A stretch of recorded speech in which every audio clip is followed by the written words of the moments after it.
What's up, everybody? Welcome back. I apologize now. You just get us again. We had to do some last-minute scheduling, so when that happens and you can't convince somebody like we talked about last time as a filler, Yep. or somebody else to come save the day at the last minute, guess what? You get to hear us ramble about whatever random shit we want to ramble about. That's okay, man. I think today we should talk about what the show is about. Oh, is that what we're gonna do? Common sense. Common sense. I don't know. I just pulled that out of my hat because our life. Let's be realistic, man. Life has been lifing. Life has been busy. Like, so if anybody ever wants to start a podcast, it is execution. It's great. I don't know. I think you may need to have a team. Even though I am his official producer and I bring all the junk, we set it up, we do all that. It's still like getting guests. We talked about that. Getting guests sometime to commit to have them, that's hard. I mean, even with my podcast, I got guests, but I'm running a whole show by myself with, and I'm using 2 cameras and all this other craziness. And then being in the guest wheelhouse, all guests don't smoke cigars, so they kind of want to be where they're at. And even though everything is mobile, and then there's timing, there's kids, doing this is not easy, but I still say if anybody wants to do it, please do it. I mean, yeah, you just got to expect the unexpected because it's going to happen. Like, your guests have lives. Your guests have careers. And the bigger the guest, the busier the guest, the more driven, the more ambitious. I mean, like, it all just gets 10x'd each time. It doesn't really matter which way you go in that scenario. Like, it's going to happen. They're going to have stuff come up. Like, and you have to be accommodating. And, I mean, whether you have 48-hour notice or 12-hour notice or maybe less. I mean, I don't know. It's a challenge for sure. But I don't want to be discouraging. I still say if you have a story or a topic you're passionate about, you have a story to tell. Now, the one thing is, too, there's a route you can take with this whole podcast thing is you don't need guests. You could actually do, there's solo podcasts all the time. Yeah, do you. And if you want to have somebody not in studio, you can always put them on the phone. You can Zoom call and record it. There's so many ways to do it, but I still think, though, if you have a message or a passion that you really want to come across, start something. This is the age of communication, I would guess. I mean, I think they said that education is the biggest product digitally that you can get now. That's the thing. Well, I'll say this too, and this might piss some people off. It might lose us some followers. I don't know. Put your seatbelts on, y'all. Put your seatbelts on. No, it ain't that bad. But to some people it is, or at least in my head it is, because this is 3 years of doing it now. Mm-hmm. We have a ton of really awesome guests lined up for the next month and a half, 2 months. I just haven't plugged them all into dates because of all the rescheduling and shuffling around. But I have a good amount, especially in multifamily industry. I have a very large segment. The longer I've been doing this, those people are finally being more willing to talk and to be on a podcast. And they're seeing the value. They're understanding of it. But you also do not have to be live. And if you're doing with guests, and you're booking live shows all the time, it's the number one thing I probably go back and forth on and go, all right, fuck it. We're just going to not be live and we're going to pre-record and I can knock out, you and I could sit down and knock out, You could do 3 episodes in a day. I'm not saying I wouldn't have that in me, but yeah. When I first started my podcast, I knocked out 7 episodes in a week. I mean, if we did just 2 and booked them every other week and just, knocked them out, and then you're more flexible on your time, your schedule, you can do all of that a lot easier. You get to do a little more post-editing. You can chop things in and out. Even though you can do multi-camera here, but with multi-camera live, you need somebody working what's called a switcher. And they have AI and technology that if I'm speaking, he'll do it. But a lot of people in natural conversation will overtalk each other. And then it'll be a big mess when the computer's trying to figure it out. Versus if you pre-record it, you can have 2, 3, 4, 5, 7 cameras set up, and then you go back and post. And it's a lot more editing, but it gives you just a little bit more. So, but there's advantages though of live, because with live you get the interaction of those that watch you. Yeah, and we have a large base that typically tunes in really regularly that likes to comment, wants to stuff. But the reality of podcast is everybody's trying to get people to watch more podcasts, but the biggest chunk is people that just listen. Like, not everybody watches. They listen while they're working out, driving in their car. I do it when I'm in the shower. Sitting in the background. I literally put my phone on, put it in the corner of the shower, and while I'm showering doing it, because I take long ass showers, I catch up with episodes there. Even though visual is what the whole thing is, but even when it's visual, you're still just basically listening to it. Yeah.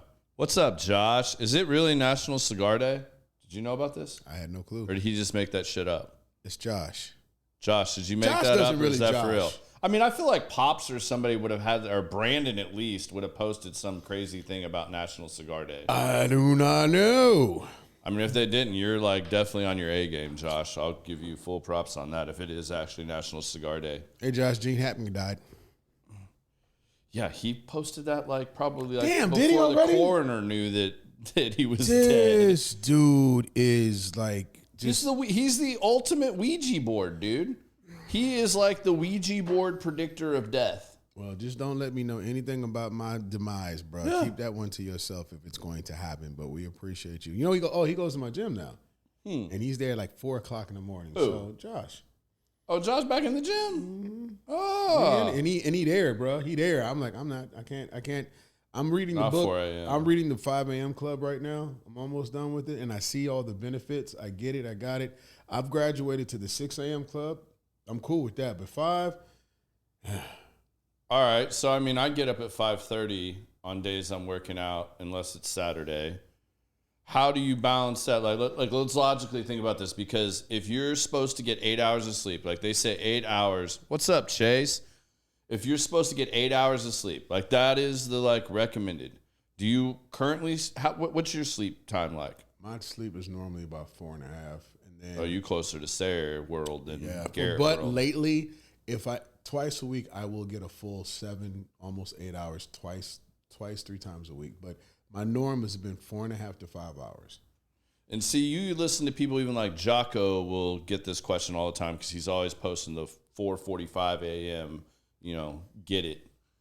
And It's hard, man. I mean, how does somebody like that? I mean, granted, Jocko will tell you first of all, like a lot of them have like I heard him talking about this on a podcast just recently. Like, I forget it was Aura Ring, or I don't think he even said who, but one of the trackers, he was like, they wanted to use me as part of their study. He's like, bro, you don't want to use me. He's like, I sleep for like maybe 5 hours. Mine's about an average. And he's like that's probably his average. I wish I could operate consistently and at a high level with 5 hours of sleep. I am a raging asshole. Well, you 5 hours of I've sleep. been doing this shit for like 30 years because I've been a DJ. So as a DJ, I'm used to literally coming home at 3 in the morning after DJing for 5-6 hours every weekend, which seems like been all of my life, and then having to be up at 7, getting kids ready, me going to school, doing whatever. So you just kind of do it. But I will admit, though, in those nights I do get almost 8 hours sleep, I do feel like at first I was sleepy because I was like, crashing in the middle of the day. When I kind of got in the habit, 10:30 in bed, knock out, get up at 7, man, I'm $1 million. So it is true. I do So feel do the you difference. think it's more important to get your 7 to 8 hours of sleep, or is it more important that you got up at 5 a.m. every day and got the benefits of the 5 a.m. club? I'm going to say my 7 to 8 because your body is getting a chance to rest, repair, and build. Especially that we're in gym and all that. You have to get that mental break. Yeah. So yeah, I think I value the amount of sleep versus the 5 a.m. club. But for me, my biggest problem is time management and time blocking, because it seems like I never get time to breathe. I've even committed to like saying no and kind of getting some stuff off my plate, whether the money is there or not, because I never get a chance to fully serve those that I work for, because everything is just so one after the other. Even before we came in here, I had to finish up some work. But I also made the mistake of making myself too available. I've had to say no, or, today's not your day. Because what I do with time blocking now, every day of the week is dedicated to either a different client or a different thing I have to do, whether it's learning, whether it's editing, whether it's shooting, whether it's phone calls.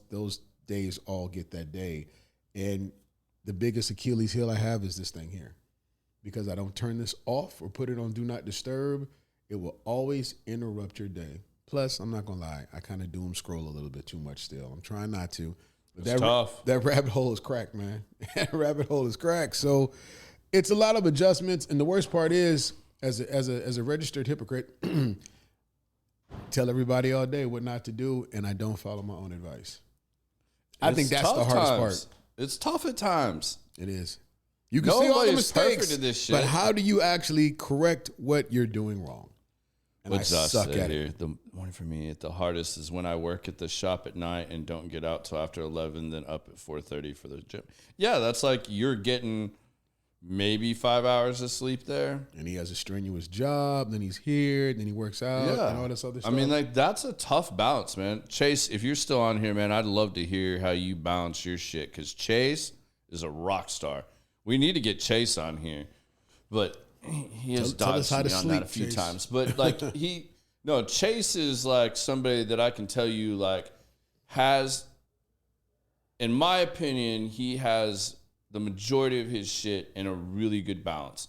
Whether we're talking his businesses, his family, his friends, his faith, all those things, man. Like, Chase is a prime example of somebody that dominates that. And I know he'll be the first to tell you he probably doesn't do it all the time, but I'm telling you, as one of his friends, I'm telling you, he has all those things in check the majority of the time. Do you know what the key to all that is, though? What's that? It's discipline. Mm-hmm. And the crazy thing is, as you develop habits, like now, you and I have no problem. Like, don't you feel wrong when you don't get up and go to the gym? Like, that's your habit. Like, when you absolutely, today's been killing me. I haven't been in the gym in 4 days, and I'm like, and I was in the last 2 days, and I murdered it. You know, so that's a habit we got that habit. So now, how can I take that same energy and get to bed on time? How can I take that energy and actually block my days off, stay focused, and do what you do? Because the gym, and that's the gym is not easy if you're not going in there bullshitting. If you're going in there working out with the plan, doing your thing, that is focus and discipline. So how can I apply that gym focus to everything else in my life? Yeah, I mean, I just had this conversation with another guy that works out, not at my gym, but I had a conversation with him. What's up, Don Brooks? I had a conversation with him because I was like, all right, realistically. I owe you dinner at Don's, by the way. Go ahead. I was like, how much time do you spend at the gym? Like, what does your, like, time block look like? He's like, bro, I'm in and out in 45 minutes. I'm like, how many steps do you get in a day? And granted, he has a job where he's actively walking a lot more than me. Like, he has, like, very little paperwork desk time. So he's way more active. I was like, I just don't see how I could do that. Like, my routine when I go to the gym is, like, I get to the gym, throw my shit in the locker, grab a towel, go up, warm up, stretch a little bit, and then depending on what day it is, I walk or do the cardio machines for 30 to 45 minutes. It's the only way I can keep my steps above like 7,500, 8,000 steps in a day. Only way I can do it. I have to put in 30 to 45 minutes, whether it's walking on the treadmill, elliptical, whatever, stair climber. How many steps do I have today? Keep going. No, I guarantee you, it's like mine's stupid low. I guarantee it. Like, I don't even know where to look on that on my watch right now. But yeah, it's. I've only got 5,000 steps so far today. Yeah, and you feel like you've been grinding all damn day, right? Yeah, like, so if you're gonna stay up there around like the 8,000 to 10,000 mark, which is where I really like to stay on average. Like, I have to do that. So then I get done doing that. Well, now I go lift. All right. Well, I can get through my work. So why don't you lift? Why don't you walk after your lift?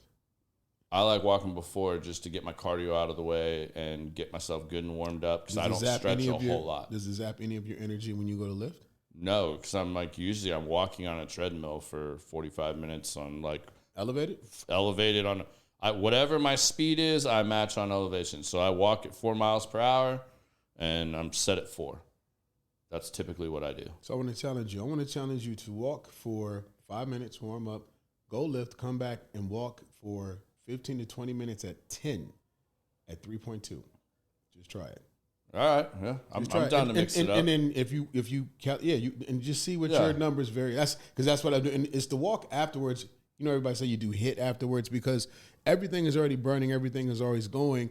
And the walk afterward, from what I've studied, from what I've saw, your metabolism is really kicked in afterwards, and it actually guides you through the day. So look at your numbers after you get done working out if you do it afterwards. Yeah, but like 2 days a week, definitely one, sometimes two. I'll do like HIIT cardio where I just go all out, then slow down. Go all out, and then walk for 2 minutes, and go all out, walk for 2 minutes. Steady pace walk, they say, works better. One of our members here, excuse me, Fish. Hi, Sarah. He would he would take 3 10-minute breaks. Because I'll be sitting on the front porch working, and I see him walk by. And then about 2 hours later, I see him walk by. He was taking 3 10-minute just quick walks, and he lost like 30 pounds. Just doing that. I get it. I mean, but I'll do that. Like, so my normal circuit is like, go warm up a little bit, go do my cardio, gym for 45 minutes, and then I go sit in the sauna for 10 to 15, depending on how long I can stay in there. Now it's Planet Fitness. It was Texas. I wish we had a sauna. Yeah. That would be a great way to just end everything and sweat it out and I can't afford the water bill, so I can't run my shower that hot and sit there because Town of Little Elm don't You could play. if you put a tankless in.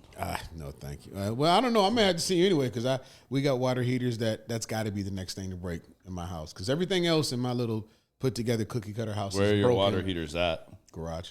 Whew, that's good. Yeah, you said your attic, I'd be like, bro. Oh no, go get that shit done. No, I can't like, put my truck in my garage because my water tanks are coming out. So how many do you have? 2. You have 2? I have 2 air conditioners. I have 2 water tanks. All that because it's like almost a 4,000 square foot house. So that makes it's sense. The upstairs and the downstairs are separate. totally separate. It takes like 5 minutes for my water to get hot in my bathroom because it has to travel through the rest of the damn house to get to the bathroom, which is all the way in the back. The bathroom by the front, hot water immediately. Tankless won't solve that either. Really? I'm just telling you right now. Yeah, but tankless won't run out though once you do it. No. Once it gets hot, it's hot. It'll stay. It's heating the water that you need. But if your house wasn't built for a tankless and you don't have the return loop and all that, I don't think it does. It does the whole loop. Like it starts heating the water. The pipes, and once the water heats, then it goes all the way through your system. The pipes actually make a knocking noise. I know the water is about to get hot because they go knock, knock, knock, knock, hot water. That's so weird. Dude, and I just accept it as a thing. It's just a thing. That's weird. See, like your kitchen's probably the one that'll take no matter which one you have, unless you have like Insta Hot set on your kitchen, excuse me. That will take the longest because your kitchen has the highest, like, I want to say EPA, like regulations on flow because it's where the most water gets wasted is in the kitchen. So that has the harshest restrictors on it. So it always will take longer than the rest of your house because of the amount of flow going to it. See, I learned something. We're talking building stuff. There's your one construction tidbit out of there. Oh, today? That's how you get it? Yeah. So that's your one for today. You going in tomorrow, Jim? In the morning? Yes. I'm going to go just walk tomorrow. So if you do that, then try that. Go at a level 5 at 3.2. I can't. You can't go that steep? No, I'm not going to tomorrow. Dude, bro, the reason I'm not going is because I just got ink. And I've still got all that second skin shit. Last time, bro, that stuff started cracking. I was bleeding ink all over the gym, and they were giving me hell. That shit looks painful. Like, yeah. Like, I don't just have retarded... Like, I didn't let my niece draw on my arm, but we just didn't get to finish it. It looks terrible right now. That shit. There's your another tip. Don't use numbing cream. It makes it way worse. After that shit wears off, it's worse than it should be. I don't know why that is. I assume it's because of all the blood. Or don't paint an entire Picasso freaking masterpiece all over your whole damn arm. That looks, it's exquisite. It looks really, really good. But damn, the detail in that looks like it hurt. Dude, I don't care what you're getting done. The outlining and all that shit is fine. But the shading is a bitch. My tattoos look like literally. Chase like knows what I'm talking about. Chase got tatted for like, I don't know, 10 years before the guy ever told him there was such a thing as numbing cream. It's great if you're doing something small. Like, I should have just taken his advice. He was like, unless you're doing like the back of your knee or your back, he's like, then I would use the numbing cream because like if you're doing your back, they're going to like numb your whole back and you will go the full 2 hours being saran wrapped. And then it should last 4 to 5 hours. Whereas I did an hour, so it lasted about 2.5 hours. Then it kicks in and it just gradually just keeps ramping up. Like when he got on the backside of my arm, I was like, oh, I was white knuckling the table for sure.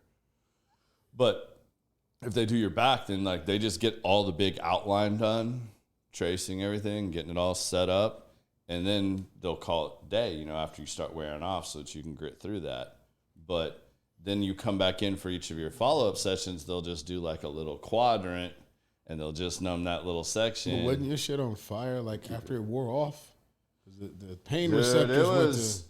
This one, because, you can see, like, there's no red in this. Like, there's no red. It looks like I have red in here right now, but that's just how pissed off my skin is. So, yeah, it was funny. Never heard it put like that. Josh, I got that unicorn in for you. That's exactly what I did. I knew that was going to come. A unicorn. We have no clue what the hell they're talking about or what that means. But Josh, did you finally get that unicorn tattoo? Josh stuff. Josh has got jokes. Anyway, so I had the most. What has been on the news damn near every other day for the last 2-3 weeks? Airplanes. Doge and airplanes. I just took a flight, 5-hour flight, and the whole time but I was smart because I seen something that the only airline that we ain't had no problems in, a little yellow plane that said Spirit came across the screen. My ass was on Spirit.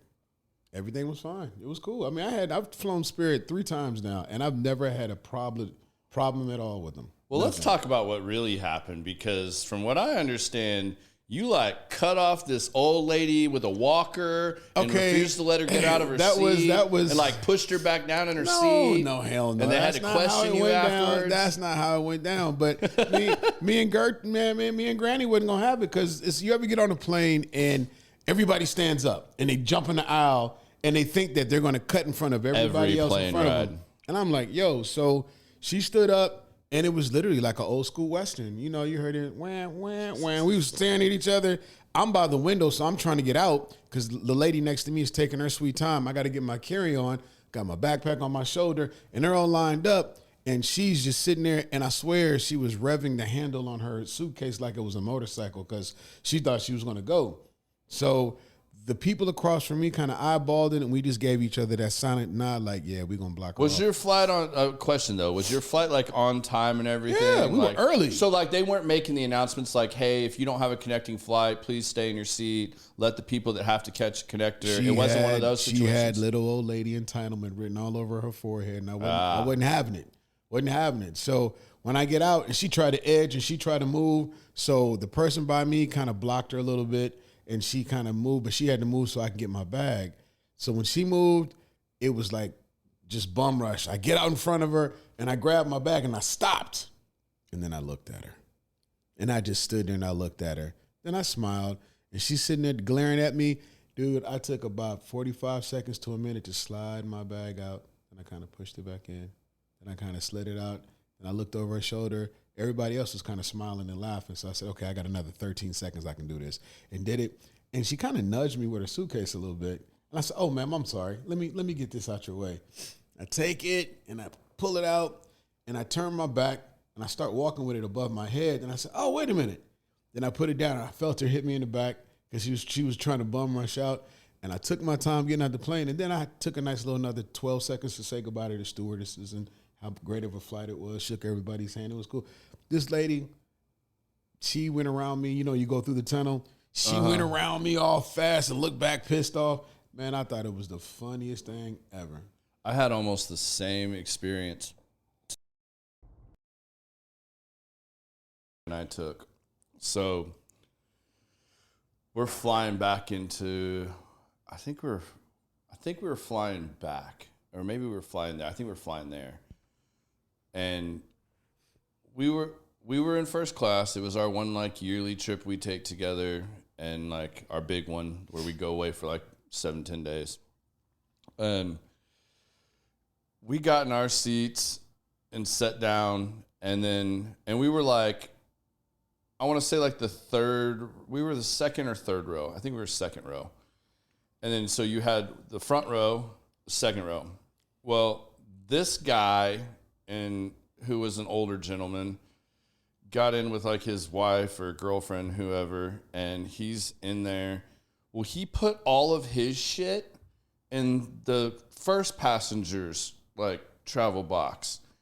And this couple that were like on their honeymoon or whatever, like came in, and the lady's like, "Sir, this is where we're supposed to put our luggage. Like, is this your luggage?" And he's like, "Yeah."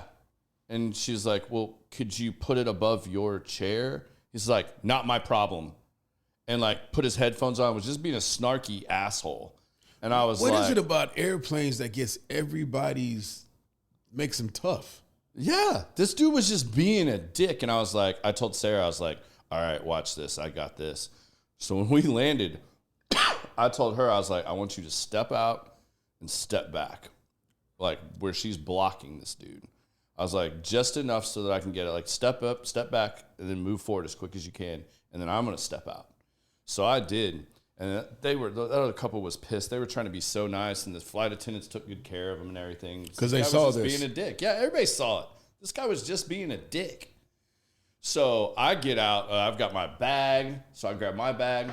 And, man, I did the same thing as you. I took my sweet-ass time grabbing Sarah's bag. I even told her, I was like, "Give me your other little bag, too." Like, and I'm like, handing it to her. I'm asking those people. I was like, "Which one of these bags was yours?" And I'm like blocking him in completely. And I'm like grabbing their bags. I'm like, was he losing it? Was he pissed off? Oh, dude, he was sitting there steaming, but he didn't want any of it. So he sat there and shut his mouth. And I was like, as I walked by, I was like, "And that's what you get for being a dick." And I just kept walking. And I was like, and she's like, "Thank you so much for doing that." As we're like walking up the tunnel, I was like, "No problem. I mean, I'm glad to make him wait." And then you see him coming, like he was one of the people that they were delayed, and he had another flight to catch. And I guarantee you, he did not catch his flight. He had to reschedule or find another connector, because I kept his ass sitting in that seat as long as I possibly could without really getting myself in trouble. The internet and airplanes make tough guys out of a lot of people. Until what Mike Tyson said, it's like a license to be a dickhead. Everybody can fight till you get hit in the mouth. Yeah, and then the reality comes out about it. But that. So and that was just any flight. So otherwise, but my ride on Spirit. The only thing I don't like about Spirits, their seats don't recline at all. They don't recline at all.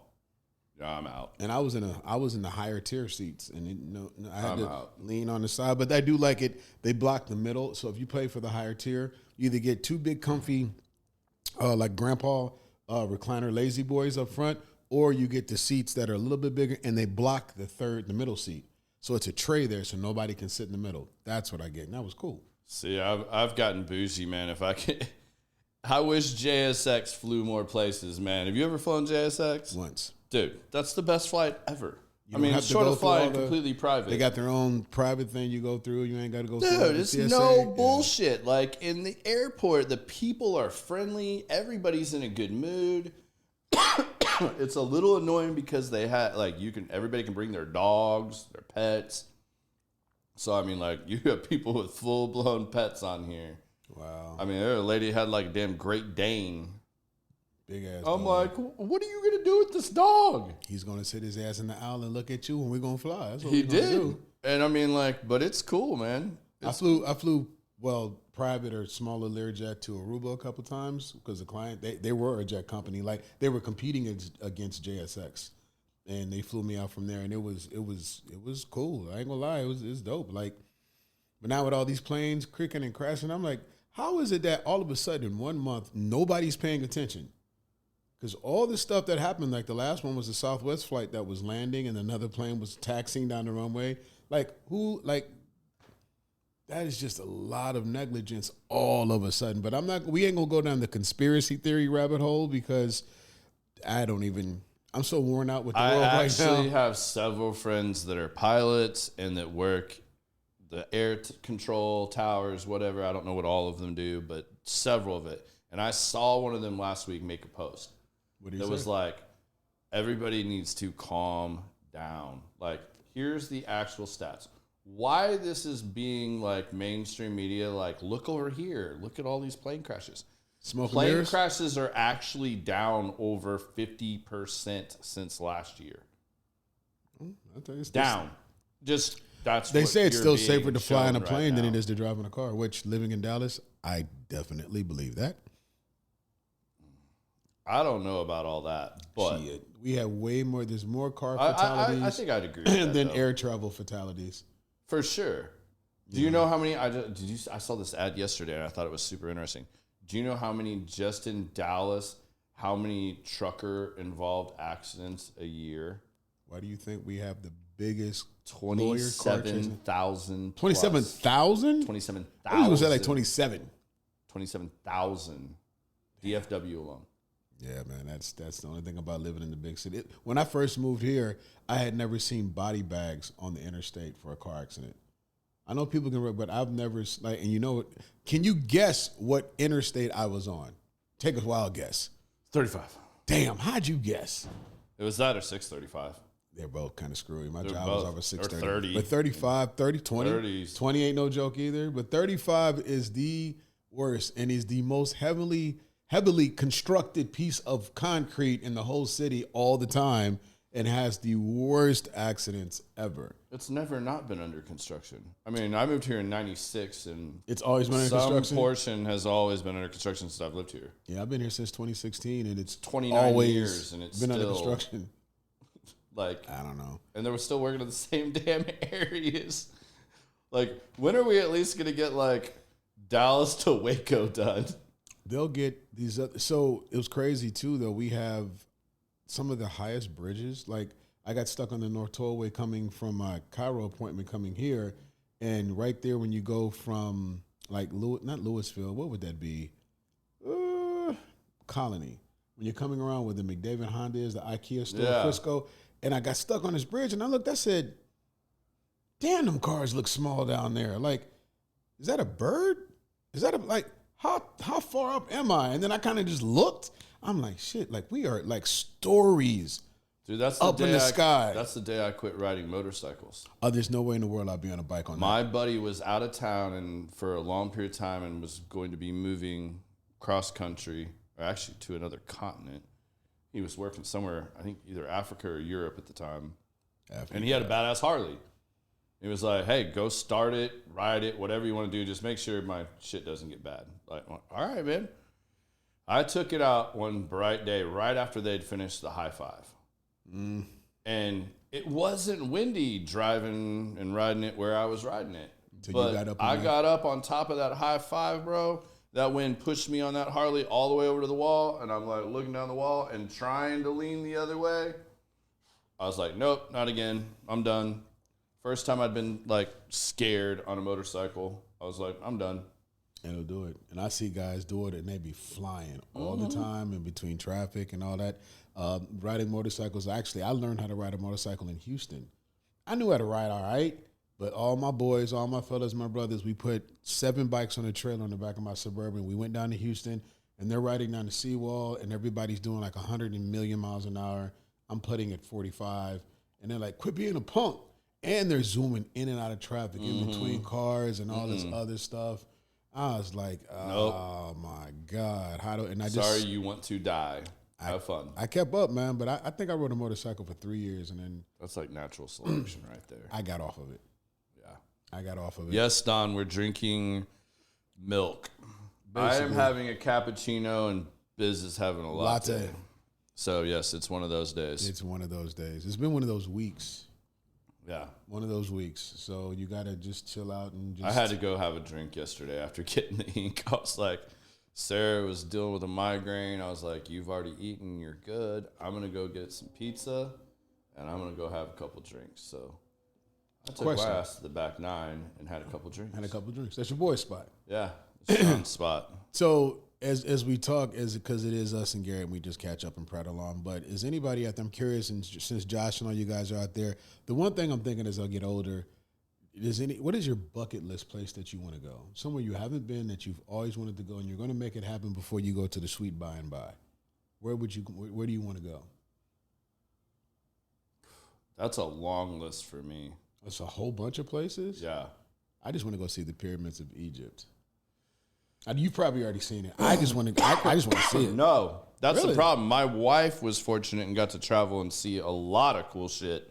I'm the one that is just now starting to get to do a lot of that. So it's not. I have a long list. I would say let's go like top 3. Rome. I want to go to Rome. Egypt, but I won't go to Egypt till shit calms down over there. Like, it's not super safe to travel to Egypt right now. No, I want to see it right now. But everybody that I know that has been to Egypt say that now, short of going and just really seeing it in person, what you can tour and watch on National Geographic or the History Channel in your own home on your big screen TV is better than what you get there. Because you get to see more stuff. You don't have all that access and stuff. Like, yeah, if you want to go and like see it physically with your own naked eye, like the pyramids, the Sphinx and all that, like, yeah, cool, get it. I would still love to do that, but I'm not going to do it out of nowhere.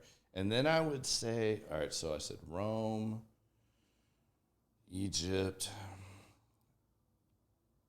And then I think my next one that's on the top would probably be Seychelles. Where the hell what is that?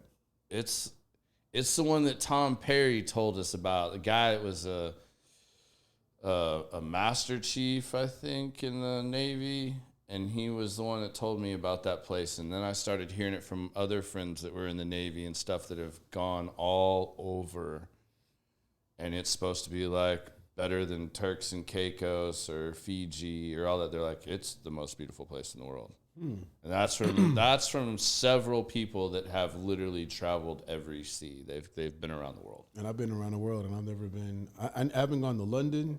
I want to see Egypt, and I want to go to Dubai. Dubai's on my list too. I want to see that shit. I want to like see all the supercars and just all the super cool shit. You know, they have no taxes in Dubai. Like, what do you mean, like sales taxes? Just no taxes. They don't pay taxes for nothing. Nothing. Damn, they just live.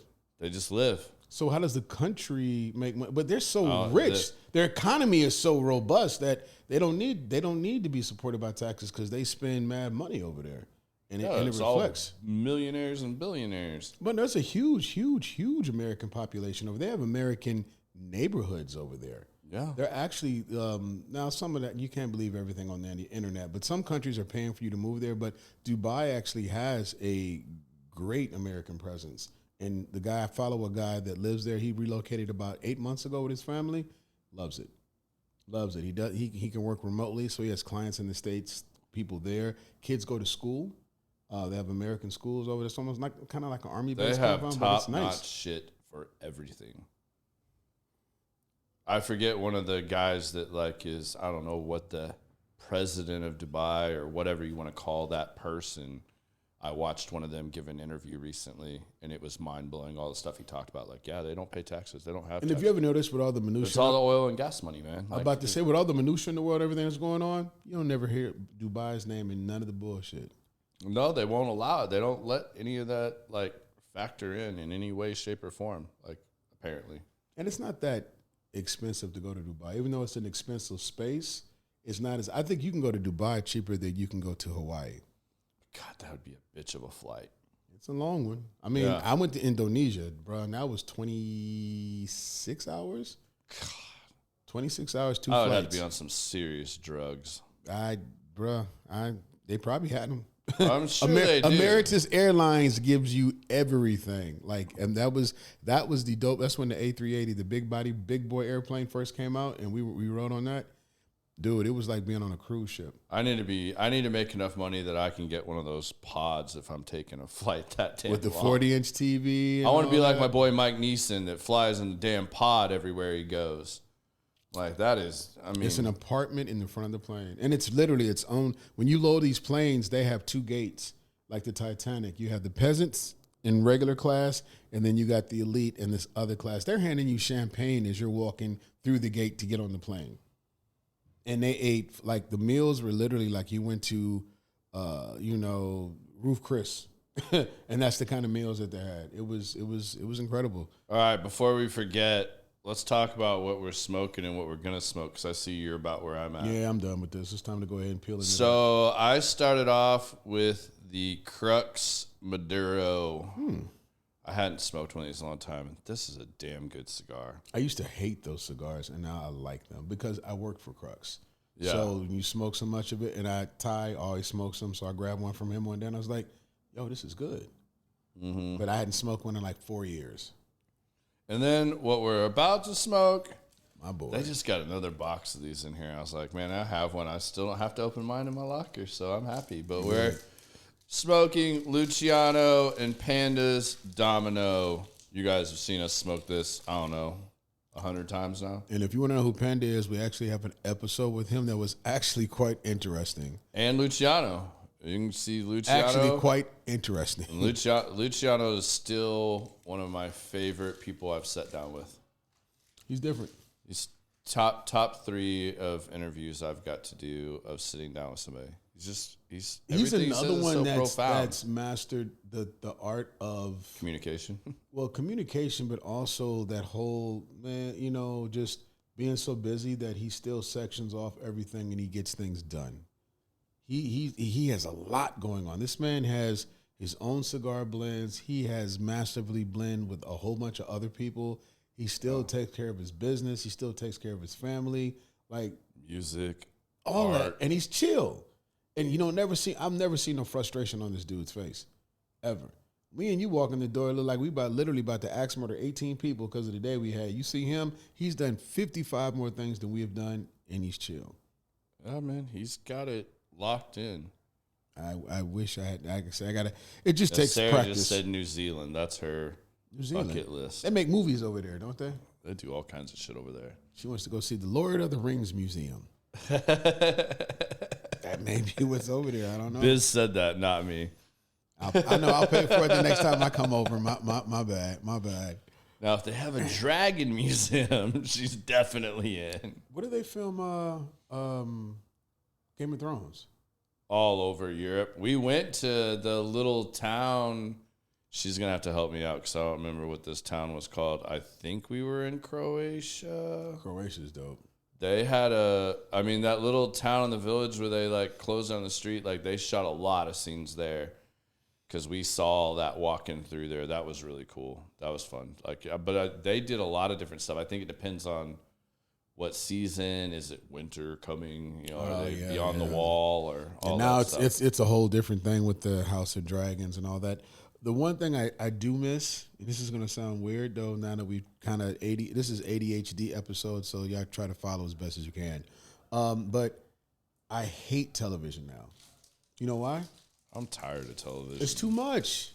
We used to have 3 channels, and you knew what it was, and it was easy. Now there are so many different networks and streamers, and it's a good show. You got to have 25 different subscriptions to catch your shows because they're all on these little different eyeballs. And they got networks like I've never even heard of, Acorn.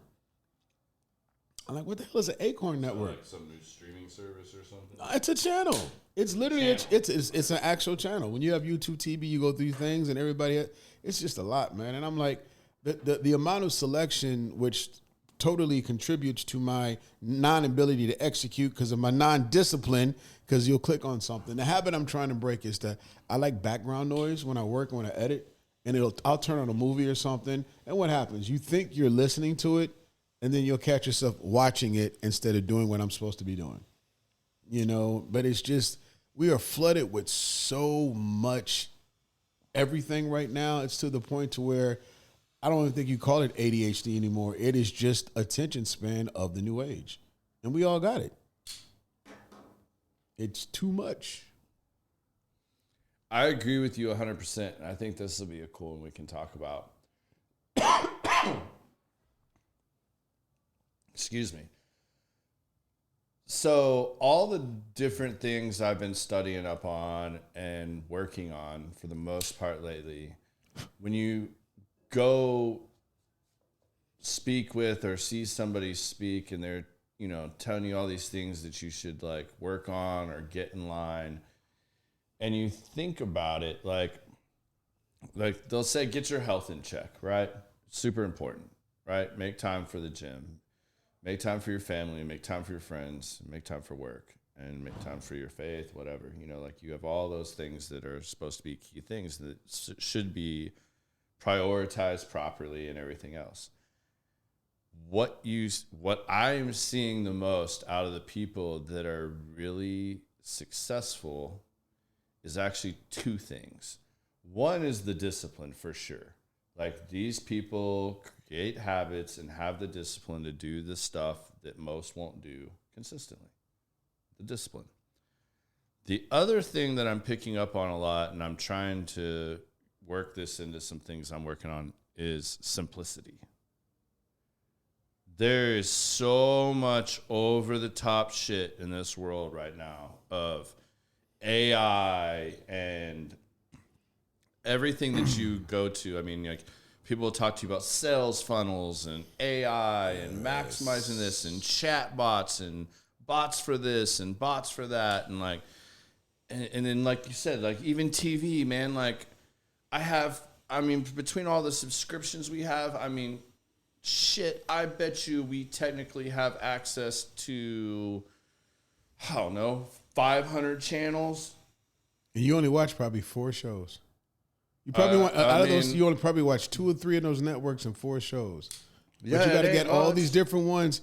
I got rid of Stars because I watched all the 50 Cent shows. Mm-hmm. I got tired of it. I was like, you know what? I'll just hear about it on. That's one we're about to drop, I think. I got rid of Stars because I never watched it unless his show was out. Paramount, same thing. Same thing. Like, there's a ton of them. You mean the Taylor Sheridan? Dubrovnik. Dubrovnik was where we went that they shot most of those Game of Thrones. The little town of Dubrovnik. That's where the King's Landing scenes were, according to my wife. And she's not wrong. No one's probably watched Game of Thrones more than my wife. I'll put money on that. Would not challenge her on that one. Yeah. But simplicity. So if you think about this, and I was thinking about this, like listening to somebody else speak at an event I went to last week, and think about it. If you simplified your life kind of to like the core things when you were in elementary school, like pick kindergarten or something, and like you got up, you had breakfast, you got dressed, you went to school, you did basic exercise stuff, you did jumping jacks and stuff in PE, you learned throughout the day, then you went and you had lunch, and then you went home, you had dinner, you had playtime, and then you went to bed, and then took a bath and went to bed. If you like incorporated simplifying your life to some of those things, and everybody like didn't want to do the simple things, but like really make your bed, do some exercise, get the light thing. Like the more you can simplify, it seems like those are the people that their lives are complicated. Like you were just talking about with Luciano. There are people that are doing 10x what you're doing, 100x what you're doing, but yet they've simplified the core basic things, and they're really good at saying no. They're really good at like prioritizing in a way different than what 90% of people are going to say prioritize. Their calendars are set. They have their set things, but everything else is flowing. And it's really wild to see. Like, and I was seeing this because like the last thing I went mainly to see 2 friends that are both dominant leaders in their industries. But overall, this was a health and fitness thing for like trainers and coaches. I learned a shit ton because a lot of the same principles and things they're doing to market, promote their business, whether you want to talk about me at Element, you want to talk about my podcast, either one, you know, the systems they're using and the little tweaks and things they're doing, if you just change one word here and there, it would apply to anything else. And you see what these people are doing, because obviously a lot of them have the health thing in check, but the rest of their business is chaos. And they're trying to get better at all that and figure that stuff out. So I think one of the problems is, to me. But some people think that success is being busy all the time because they want the perception of success. That means you always are being, but when you read actual really good business books, self-help books, they tell you to be unbusy, and that's what's destroying you. Delegation, basically. Yeah, delegation. And that's when I'm working with it. But you're right. I mean, could you at this point in your life simplify your life and be able to handle it? Would you get twitchy nervous if you had to sit still somewhere because everything was done? Would that drive you crazy thinking that, well, if I'm sitting here still, I can be doing something else? Oh, I definitely, I have to have my things that I'm doing. Like, but are you focusing and doing the things that you're really good at and the disciplined things that made you and got you where you're at? Are you doing those things? Like, that's a key difference. Like, are you still maintaining that discipline, like with your family, with your exercising, with your health? I had to go back to thinking about, like, with finances. What helped me get my finances in order was when we had to buy a house. You know, all your ducks have to be in a row when you buy a house. And you go into disciplined survival mode to get everything paid off, to get it done. So these people will say yes. But then as soon as you get the house, you get approved, you get laxed, you get a little bit irresponsible, you celebrate. Like my stupid ass, that when we bought our house and I literally went to the Dodge dealership to buy a Hellcat. And I got a phone call. I left before you closed. No, I left closing. Your realtor was hating you. Sarah's dog cussing you. They handed us the keys. No, I knew not to buy anything before you close. No, but literally, they gave us the keys. We took the little silly picture in front of the sign at the closing office, and I said, "I see you at the house." I went straight to the Dodge dealership and was sitting down. The only thing, there was two things that stopped me from buying the car. One, they didn't have the color I wanted. I wanted the F5 green wide body Hellcat. I was going to get this car, and they tried to sell me a silver one, and I was like, well, then I got a phone call. Hey, where you at? At the dealership. I told you I was getting this car. I'm getting this car. That's cool. What you going to sleep on? Huh? Well, we ain't got no furniture. We ain't got this, so we all going to sleep in that car with an empty house with no furniture in it, but you're buying an $80,000 big-ass boat of a car. Okay.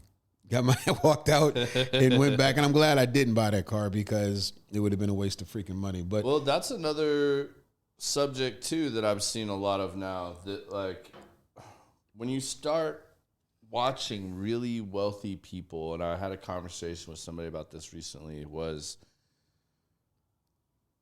are you buying it because you want it, or are you buying it because you need it? And if you start looking at each purchase like that, which I'll be really good about that for a little while, and then I get really bad about that. And I have to constantly, that's one of those things I have to go through in my mind. Is this a want or is this a need? And if it's a want, do I really need it? My boy JP says if it doesn't make any money, you don't need to buy it. Or if you want to buy something, then your money or your investment has to have paid for it. It has to be something that's actually, if it's a want, then you either save for it or you have an outlet for it. But otherwise, if it's not making you money, it makes no sense. But I think a lot of people value success based on what they have physically. I think that's a maturity thing because I think it's part of it. No, but I mean, I don't think it's just maturity. Well, let me. The example I mean was I used to always, I'm obsessed with cars. So I get a car, I gotta have a car, blah blah blah blah. But then once you find and discover that experiences have way more value than materialistic stuff, I'd rather spend 10 grand on a 2-week vacation with everybody and kick it and make something a memory that you can talk about till the end of time versus buying a car or something like that. Yeah, it's cool, you get it. And in our atmosphere, everybody wants to pull up in a nice ride, but it wears off. Then you want another one. Yeah, then you want the different one. Yes, like it doesn't. But that took some maturity on my part to. I think you're right. I mean, some of it's maturity, but I mean, also I think sometimes it takes getting some of those things and then having time to reflect back on it. Like, was this a smart decision? And be like, was this a smart buy? Really, like, or did I go too far? Did I go? Regret? I've done it so many times. I mean, yeah, but it's buyer's remorse. But I mean, like, I'm watching these like super, and I'm talking like really wealthy people. I mean, people that make several millions of dollars a year. And I've watched them for like, especially the ones I'm thinking of right now, like these 4 or 5 guys that I've happened to be following and watch. And some of them I go to their events. Sometimes some of them I've had coaching. Do they buy a lot of stuff or? They have. I mean, I've watched some of these guys go through having airplanes, every car you can think of, the houses, the vacation houses, the flying private. I mean, you name it. The shit, the watches, all the kicks, But all the you stuff. have to have lived that to then see how invaluable it was. Right. But now you're watching all these guys that are even more successful now.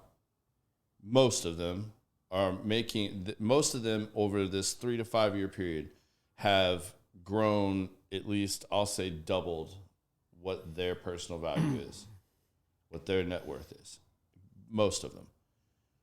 And yet you're watching them sell off their shit.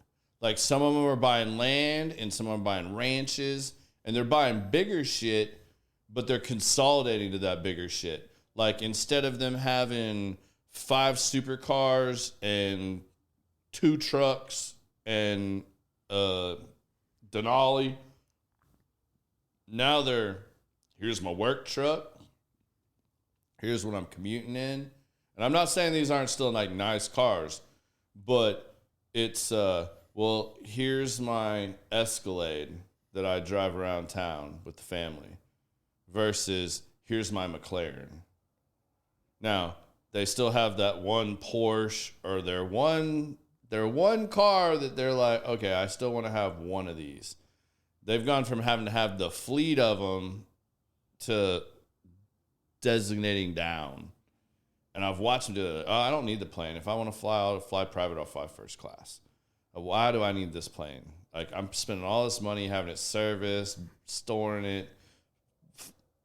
You know, I had everything. more people on my block when I first moved in my neighborhood. I had my gray BMW, the old souped up one. Nobody said nothing. Nobody cared. But when I bought my Camry, and before I tricked it out, it was just a plain Camry, but the new body style had just come out.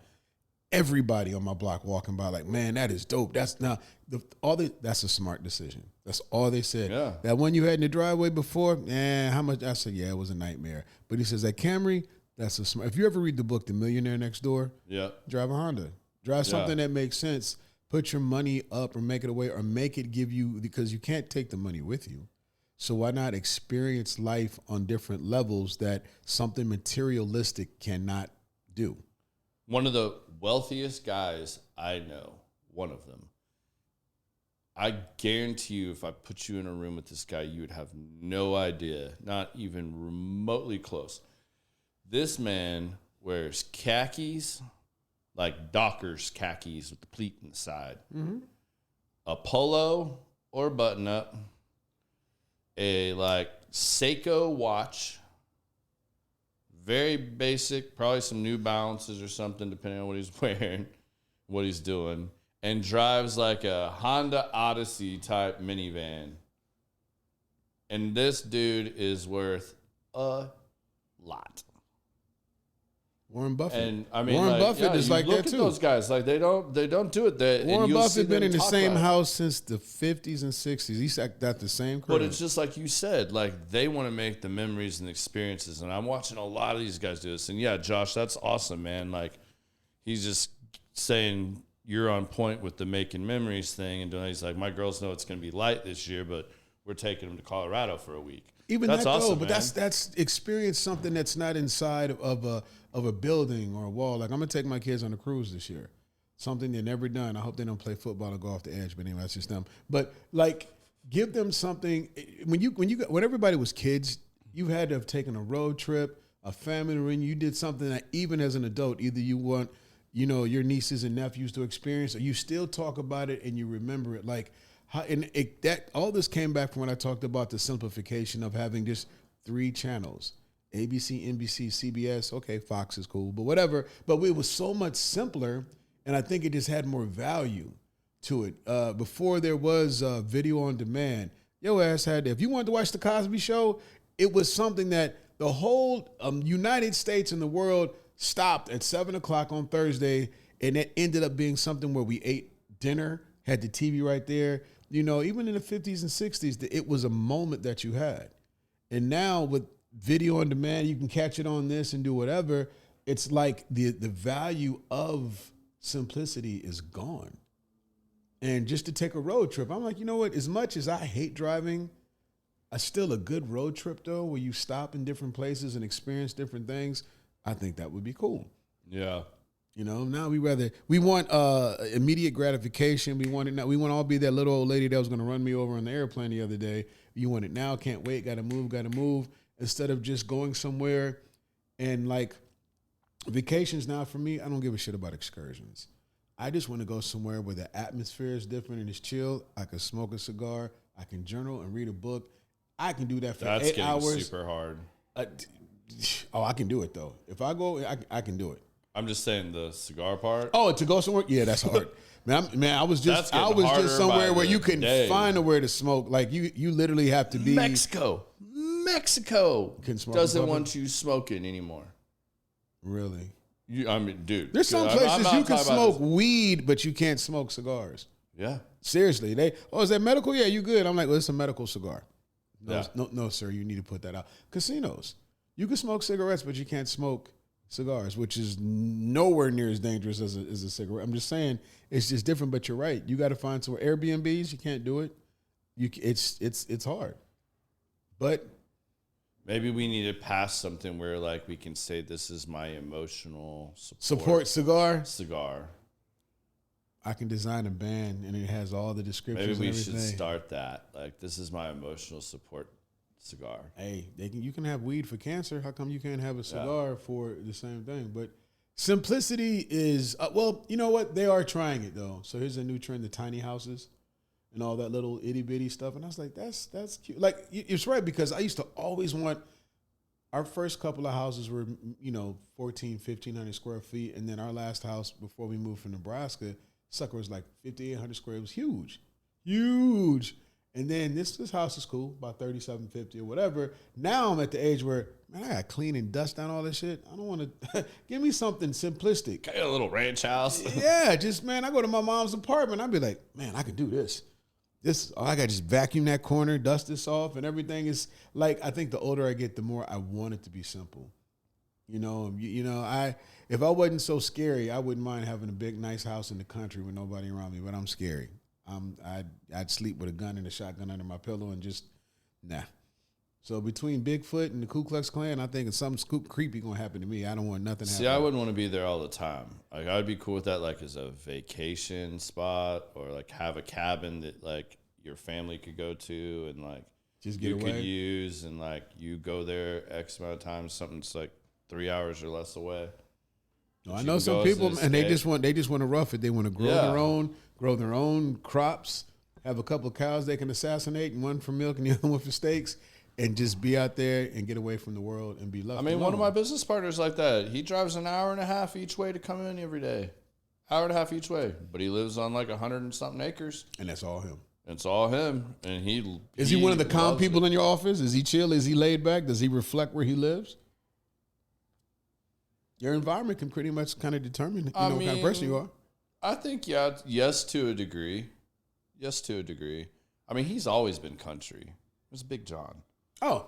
So, I mean, he's always been country. That's always been his dream. That's always been his thing. I mean, I'm happy for him. Like, he's got exactly what he wants. I could not be that remote 24/7. There's no way. I'd go crazy. Well, if they would build houses in Texas, but we're not literally looking in each other's house when you open, I'm washing dishes in my kitchen or getting something out the cabinet. If I just look at the window, I'm literally looking at my neighbor doing the same thing I'm doing. Yeah. They build them here way, way too close. Yeah. I don't know why that is. Even new developments, new neighborhoods, I'm looking, I'm like, damn, where does this house end and where does this begin? Like, they put enough room for you to put your trash cans in the middle and they pack them in. I mean, do you know why do they design them that way? You've put more lots in, and people are used to it. As long as you leave them enough to get a little soaker pool in their backyard, most people are happy about that. Unless you got big ass money or you want to move way further out, I mean, that's two different people. And some want the convenience, some want the location. You can't sit in your backyard and talk crap about nobody, because I'm on my back patio every night and I hear every conversation on all three sides of me. If anybody's out there, I'm watching TV, whatever, you can hear knows all your shit. Oh, my first time I got my new drone and I wanted to test it out one night, I flew it up in the backyard. Yeah, we have neighbors that like to sunbathe in their backyards, and I violated all their privacy. I was like, sorry. Like, I didn't know. Just like, yeah, it's nice. Too tight. But I mean, it's the way of the world, I guess it is, and we have to adapt, see what it does. And I just don't like that. For me, it feels like the world now is just put your seatbelt on and hang on, because there's no control. It's easy to get caught up in that, man. Like, how do you find time for all those things? Like, that's something I struggle with all the time. Like, being content, just getting done whatever I can get done. And then I'm like, well, man, if I hadn't like scrolled so much, like I could have got this knocked out. That's why I don't go to bed. Done this or that. Like, I mean, like, dude, that's why I don't go to bed. Brutal game to play in your head. I just, and the thing about it, in this world, here's one thing that's it. But us being content creators, theoretically, we're going to die not doing it, because I'm spending more time watching other content creators who have executed, who have created the content, instead of me. Even I fell off of my posting every day after the gym, because either I have to get to the next thing and I got to go somewhere, or I forget, and I fell off the habit. Work gets busier, life gets busier, and then you like, but these content creators have actually taken the focus, and that is all, and that's what they do. And you know, it may not have made them anything at first, but look at that dude, Kai, I don't know his name, but this dude was just playing video games on Twitch, and then Twitch gave him millions of dollars just to do what he do. The little kid that first started reviews unboxing toys yes, and stuff. Yes. Yeah. And my kids sat there as little bitty kids and just watched them. I'm like, you guys are sitting here staring at another kid playing with toys when I just bought these $300 Legos upstairs that your ass need to be playing with, and you're watching. You get more enjoyment watching somebody else do it. And that's what I tell my kid, yo, man, why don't you create? The guy that got me to start to be an entrepreneur told me, hey, why don't you stop buying your milk from me and go buy a cow? You know, he's being hypothetical, but he's like, why don't let everybody get their milk from you instead of you always buying it from somebody else? And that has sat with me so much. And that was back in like 2012. And I just became obsessed after reading Rich Dad, Poor Dad and Think and Grow Rich and all these books. And I just became obsessed with it, and that's the problem. Once you become obsessed with gaining knowledge, that's all you do. You don't never put the book down. You don't apply it. That part. That's the same thing. Bedros just put out something where he was like, you can't just read these books once and learn everything.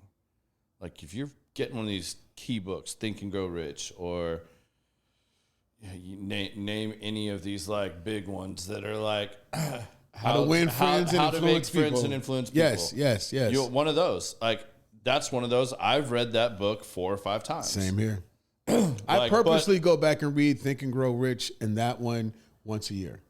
Yeah, I'm not that habitual with it, but I need to start being. And he's like, it's audiobooks, so it's easy. Until you master one of these and really start, and you're going to pick up things every time you read it. Have you ever read Tim Ferriss' The 4-Hour Work Week? Yeah. He has a chapter. I don't know what chapter it is, and you know what the name of the chapter is?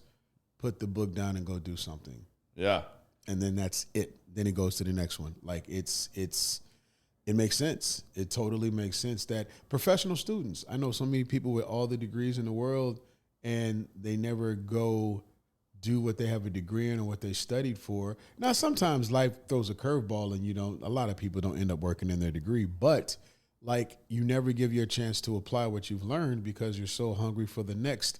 That is their job, is to learn. Or you learn so much. I mean, like, even going to these conferences and stuff I go to, you hear so many things, like, and I'm like an avid note taker. So like, if it's something clicks, I'm writing it down, or, hey, look into this, or he mentioned this, check this out, do more on this. But then I have to give myself set periods of time where I go back and reread even my notes. I never do that. Which I don't do enough of. No, I'm not saying I'm good about it. I'm saying, like, I have to. I'm not always good about it, because you also get caught up in that whole atmosphere of, like you said, learning, but you're not ever applying. You're not doing it. And a lot of times, like, it's, where do I start? Like, I know all these things I need to do, but what's more important? What should I do first? I think part of the problem sometimes it doesn't really matter. It's just that you're doing one of them, and it leads to the next. It's the dopamine of writing it out. You feel like you're accomplishing something because you're putting the plan. Like, I am a superb planner. I can write you out the plan. I can arrange everything. I can do all that. And that's such a dopamine high. But then when it's time to execute, all my energy is out the window. Yeah. It's like, I got to do this now. Like, I had a website. I finally finished my website. It took 3.5 years to do it. That's because I didn't know what I was going to be. It started out as a trucking website. Remember, I was going to do the dump truck thing.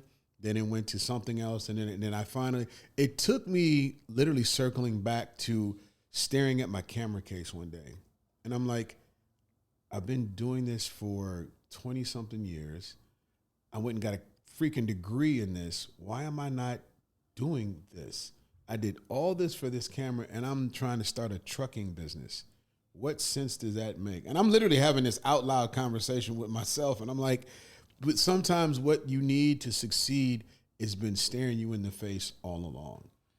Well, and the same goes for that too. Like, you can have all these great ideas in the world or hear all these great ideas, but if you don't have a passion for it and it doesn't really align with everything else, you're just wasting time. But sometimes you got to fall back in love. I've fallen in and out of love with that thing sitting up there that's recording us right now. I've fallen in and out of love with it so many times to one day I hate it. I'm never going to make money. And then what happens is I'll see somebody on social media that's killing it with it, and even though it is perception. But then I actually meet people. I know super uber successful wedding photographers here in Dallas that literally, when I moved here in 2016, they were just starting out.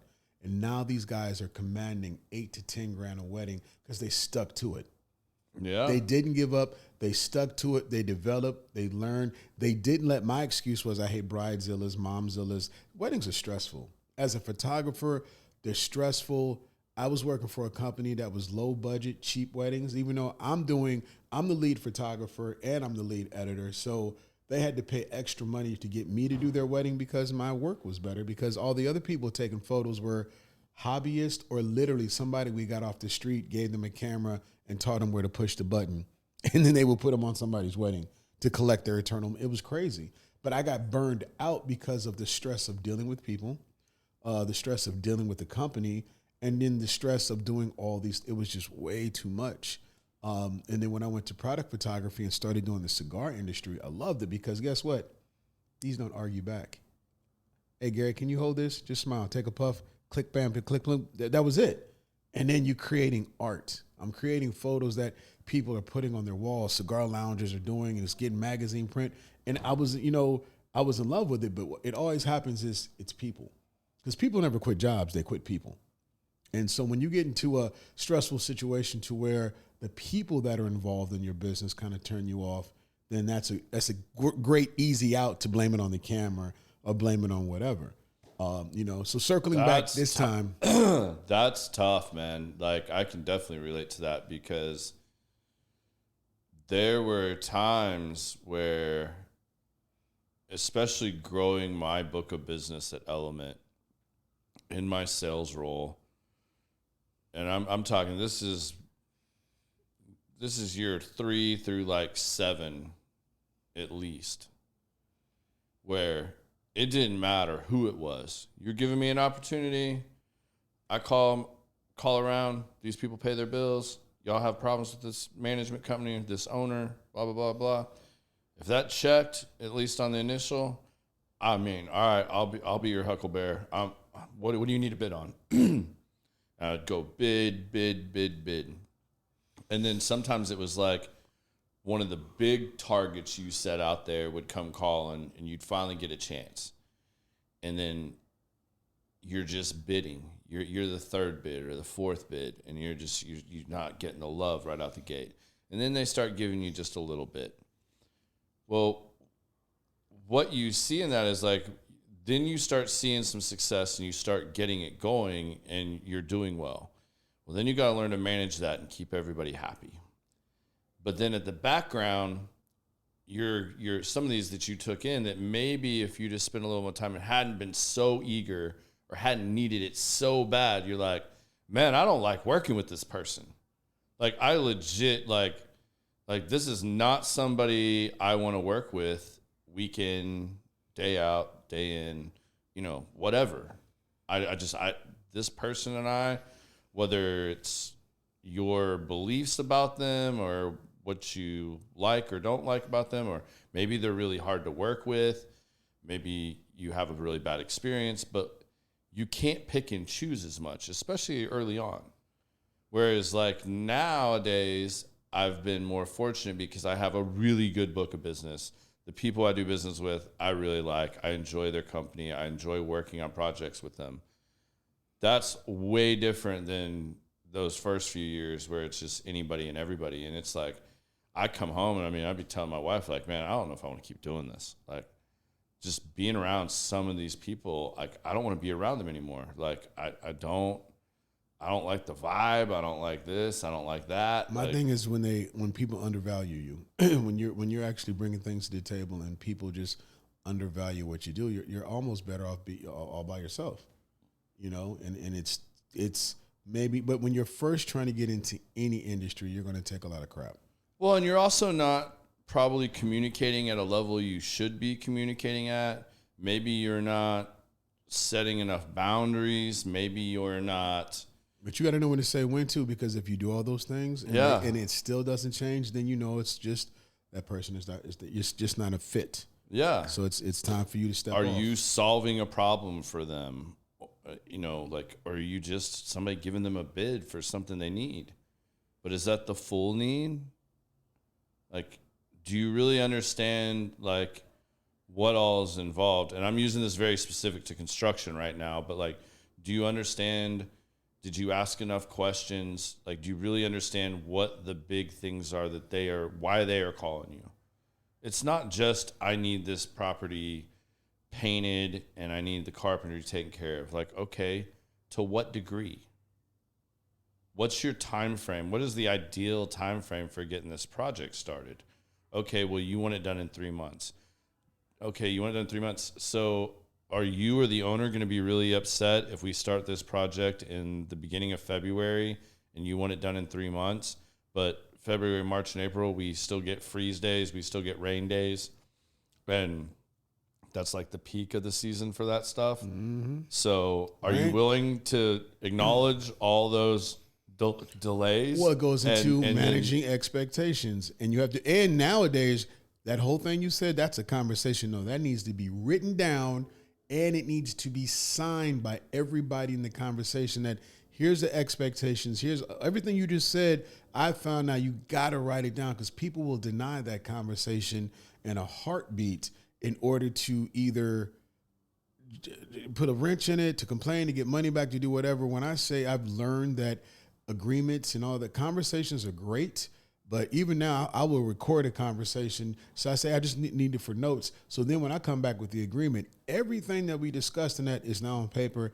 and they sign it, because people will always find a way to have an issue with something and be like, here's the paper right here. We discussed this. We told you this could be something, and understand it. And normally 9 times out of 10, they'll back off because, oh yeah, you're right. You got me. You get it. That might work in your world. That does not always work in the construction world. I mean, I could put every disclaimer and everything in every bid we've ever seen. Then they look like then you give the impression that you're just trying to exclude everything. Or make it an excuse if something happens. I mean, like, you name it. I've heard it all over the years. There's 17 years of doing this. I've literally heard it all. But you can't always do all that. Now, you can't communicate, and there are times where, like, yes, I will send an email just to have a paper trail and be like, hey, per our conversation, this is what you told me you wanted. This is what you told me you're willing to deal with. And you can kind of do that. But you can't do it on everything. But I watch a lot of young salespeople, and I try to teach my estimators this too. Like, even like, I don't always have all the information that they need. And maybe I don't have that person, but that person might be meeting with them on site. And then I make sure that they ask those questions, or they should be asking those questions, and trying to find out where are you really helping them? I mean, is it a time thing? Is it a time and money thing? Is it a quality thing? See, I would think that if you're rushing really like that, you got to make sure in your business, you have to make sure you give yourself enough time for quality. People think everything is so instant, and if you don't give things a chance to be correct off the rip, that I don't know. It's like there's different levels to it. like you've heard me talk about before, like what's the difference between an A property, a B property, a C property? Well, maybe it's just a C and they just want to keep it a C and they just want to get the city off of them. They're not looking to spend a bunch of money. They're looking to put a Band-Aid on it. But you know that up front, though. You'll know that. You might if you ask the right questions. Oh, so you may not know unless you may not know. You could go in there and write up everything under the sun, and then you're going to turn out a bid that is way over the top. You didn't ask enough questions. You didn't know their standards. Or what happens a lot of times, too, is especially when you've had a client for a long time, they get used to you doing a certain standard, but then when the job actually doesn't align with that standard, or they maybe asked or someone else set a different standard, you're still being held to that other standard. That's not fair either. You know, and then you also can see situations where, like, what's a good one that I can give as an example? You see situations where maybe that person will tell you that it's just about this one thing, but really maybe you're just dealing with the management company and you're not sitting in with the owner. The owner told them, like, hey, I want to get these things done this year. They're trying to get bids for it. They're trying to get that project. They're relaying what they think the expectations are. Sometimes those can be a little off. And then you call back around and you're starting like, well, why didn't we win this project? Like, where did we miss the mark? Was it just price? Been there, done that. Well, if it was price, then, like, why didn't we have any other conversation? Like, I mean, there's just so mmany pieces that go into it. And again, it comes down to asking those questions. I did a job, a photo video job, and we had posted, and it was during rainy season. It was March, April. Yeah. And they'd been wanting to get these properties shot. And I went with the representative of the company. I said, you know what? I started learning at this part in life and business when I was working with somebody that, you know what, give me a representative. You come with me. Let me make sure I get exactly what you want. Why don't you walk with me? Let's get it. And I'll do my standard, what I know how to do professionally. But then I always ask for their feedback. Now I'm thinking I got the number one. This is the number one. The person is over this project. And it was cloudy outside. So we're taking pictures, do everything. I said, how does this look? Whatever. It's overcast. The building's going to look great, but without the sun and all that, it's not a big deal. Showing them every picture I got, did everything. Turn the project in, edit it, give it to them. And then they go back to me and then my partners at the time, and they're like, well, these suck. I'm like, the hell? What do you mean they suck? They said, well, you didn't replace the sky. I asked you about Replace the sky. You didn't make the sky blue. Well, the sky, why didn't we just wait to shoot when the sky was blue? Well, because it's always raining. All right, but when I told you this, overcast, I mean, I've had this discussion, but I got blamed for everything by everybody because I didn't replace the sky in these photos. And then I got asked, well, did you really do the best job you think you could do? Took everything in the God above for me not taking that camera case and just smacking the shit out of him when he said that to me. Because I'm like, yo, last two projects, scream my name to the high heavens. Yay, you are the shit. One person who didn't even have the courtesy when you got that feedback from your higher up to say, hey, they really want the skies replaced. Literally, it's like, well, this is turned in. This is all we can do. This is what it is. We're shooting in springtime in Texas. It was lucky that we didn't get a tornado that day. But just that part alone, and then that's what it's left as, it's all put on me. Well, you get into this with construction too. Like, so most clients, after you work with them for a while, will realize that you always if you're good at what you do, you're going to put some contingency in there. And that varies based on the job. And if you've never had the conversation about, like, what kind of contingencies do you want here to avoid getting change orders, or you don't want a big contingency. Maybe you don't want it to be up there. You're okay with something else unfolding, and if it's not on the scope, it's not on the scope. We'll do that as a supplement. Some people are cool with that. Some people like to play the game, and let's just go with this is a C property, pretty rough. You know, we're going to do carpentry and paint on it. They want to get it to a B, like a low B, high C, low B. All right, fine. So we go walk it. And you'll walk this property with whoever you're walking with, client-wise, and they'll tell you, all right, we're just going to get the worst of the worst. Like, if it can be scraped, primed, painted, then we're good with it. But we just want to get the worst one, like true rot, true delamination. All right, cool. So we'll walk, set the standard. Okay, so like this right here, you're cool with. Yep, I'm cool with it. Now, let's just say that was June of last year that I went and walked with them because they wanted to set it for their budgets. They have their budget meetings in the fall for 2025. Well, now 2025 is coming around. We're in 2025. Now they're wanting to start this in Q2. All right, they know that pricing's still not good, but they should be close, and they probably added some percentages of whatever they thought the market was going to do. It goes back out to bid, same scope, just update your pricing if there's any price change, or confirm that you can still do it for that price. Mm-hmm. All right, cool. So now, like a full 6 months has lapsed, maybe more. More deterioration, more weather. More war. Yeah. More. So a lot of time's passed. All right, we're cool with this. All right. Now we go start the job. And when we do a carpentry job, we'll take down the rotted stuff. We have a very detailed scope, how many feet, where it's at, yada, yada, yada. We'll pre-prime the new wood, throw that new wood up, and once that carpentry phase is done, we'll call the client and say, all right, we're ready for you to come walk these first 3 or 4 buildings. So you can sign off them, and then we would begin paint prep as we send the carpentry crew on to the next group, right? They'll come out and walk it, and now that you've taken out all the really bad, guess what is the really bad? That in between that they were earlier like, okay, I'm cool with this. So now you got to learn that client. What is that client's threshold for that?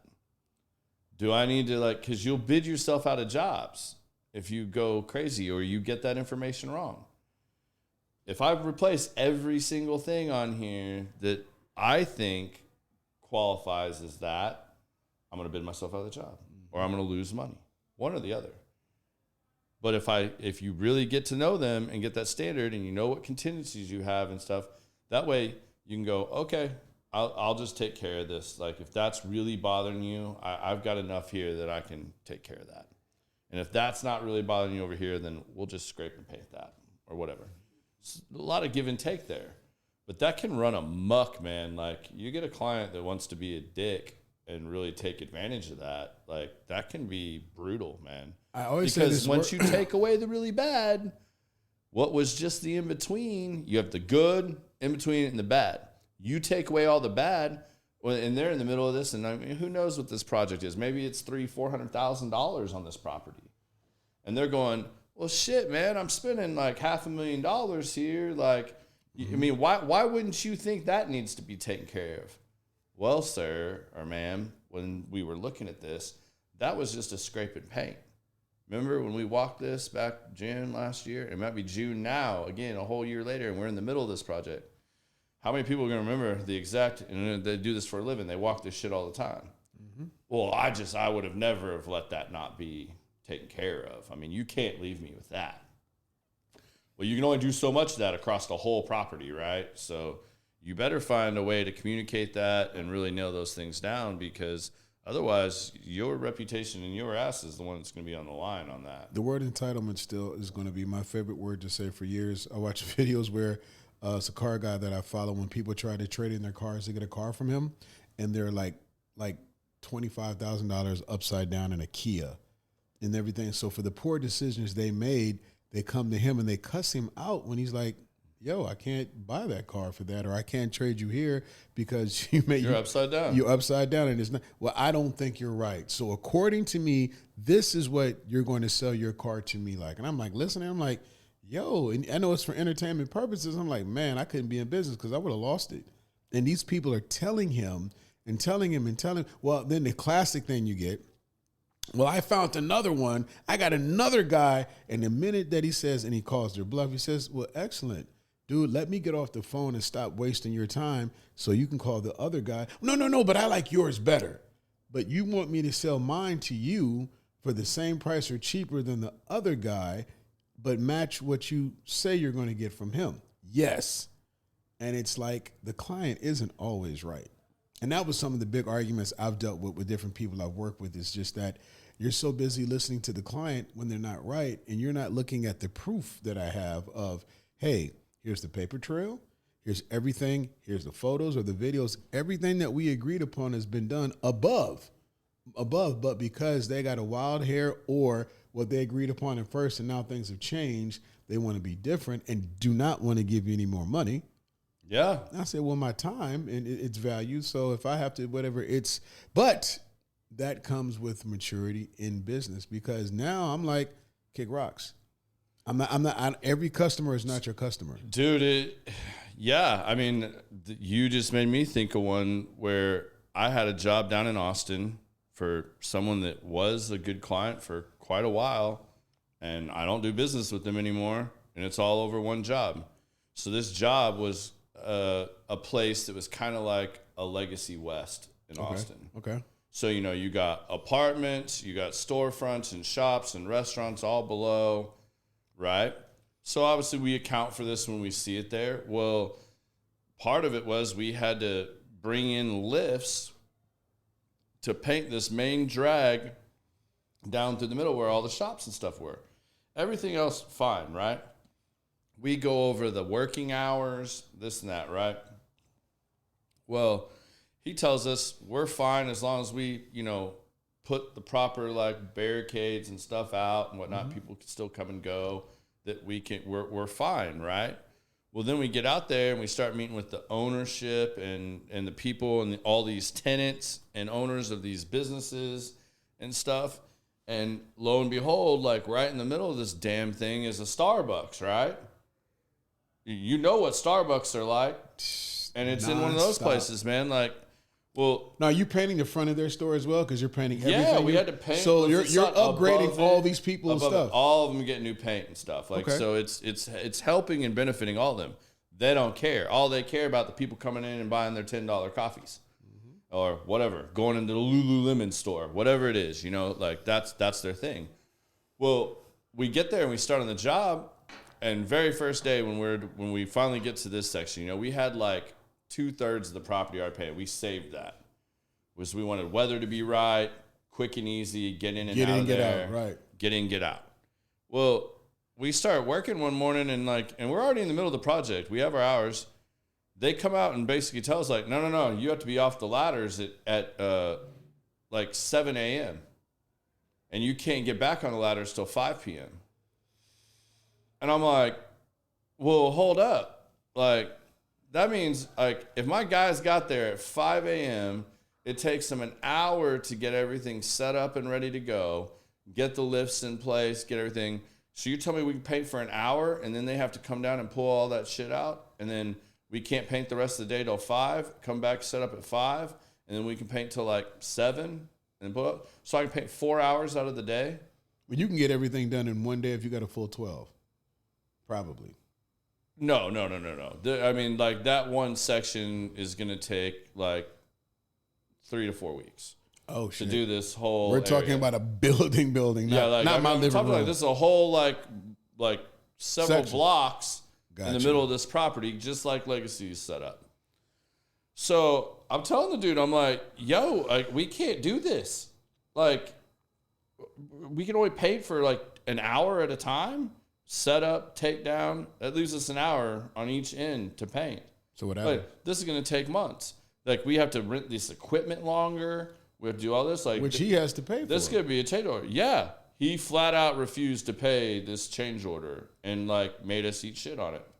So you still had to finish the work. Well, we finished the work, and then when it came down to the end, he was like, I'm not paying for this. Like, you should have taken that into account. I'm like, you never told us that these hours were going to be like this. You told us we could paint from 8 a.m. to 6 p.m., Monday through Friday, Saturdays if we needed it, with approval if that was to catch up from like a rain delay. So once you get past your emotion and this dude is a total dick, then you just count it as a lesson learned.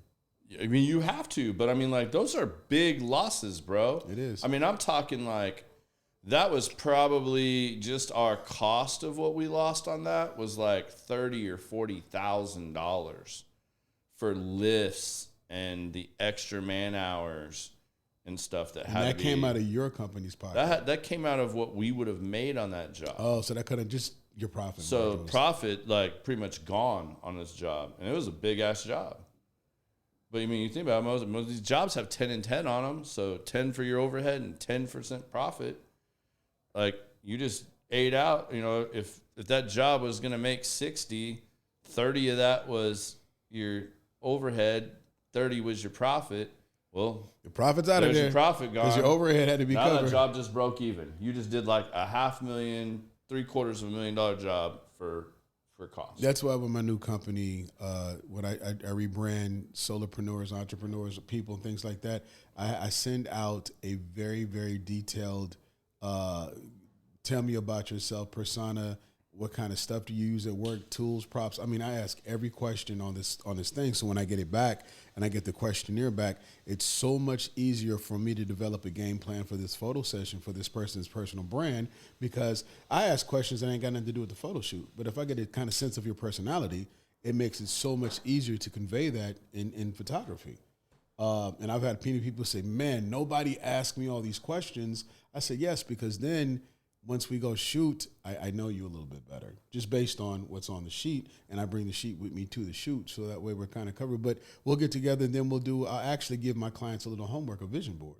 Hey, you got Pinterest? You got anything? If you see something, Google it. Here's a folder on Dropbox, just drop it in there of inspiration. Or if you want to recreate this photo or that photo, give me all of that, because now I've learned, because of past experiences, how to manage expectations, how to actually get them involved and get them excited about this project that they're going to use, because then you don't mind paying for what you value, because now we're revamping your whole look. Your LinkedIn is fresh, your website is fresh, your social media is fresh. And if you go speak somewhere, if you go do anything, you already have your headshots, you have everything that you need. And when you set it up, and then I'm going to check back with you in a year to see, hey, do we need to update it? Do we need to refresh it? Did what we do last time enable you to go in a different direction that now maybe, you may own one coffee store now you got 6. So maybe we need to go back and shoot some of the other direction. It's just a way to get most of the information that I've learned over the years that have always been missed, put that up front. Expectations are managed, and it goes better. So I just started this, so don't get me wrong. Don't let me act like it's proven, but it feels so much more comfortable because of all of the lessons I learned in past business. And the other thing I was going to say earlier, what I'm going to do this run, I'm only going to have 1 or 2 clients a week. No more than 2.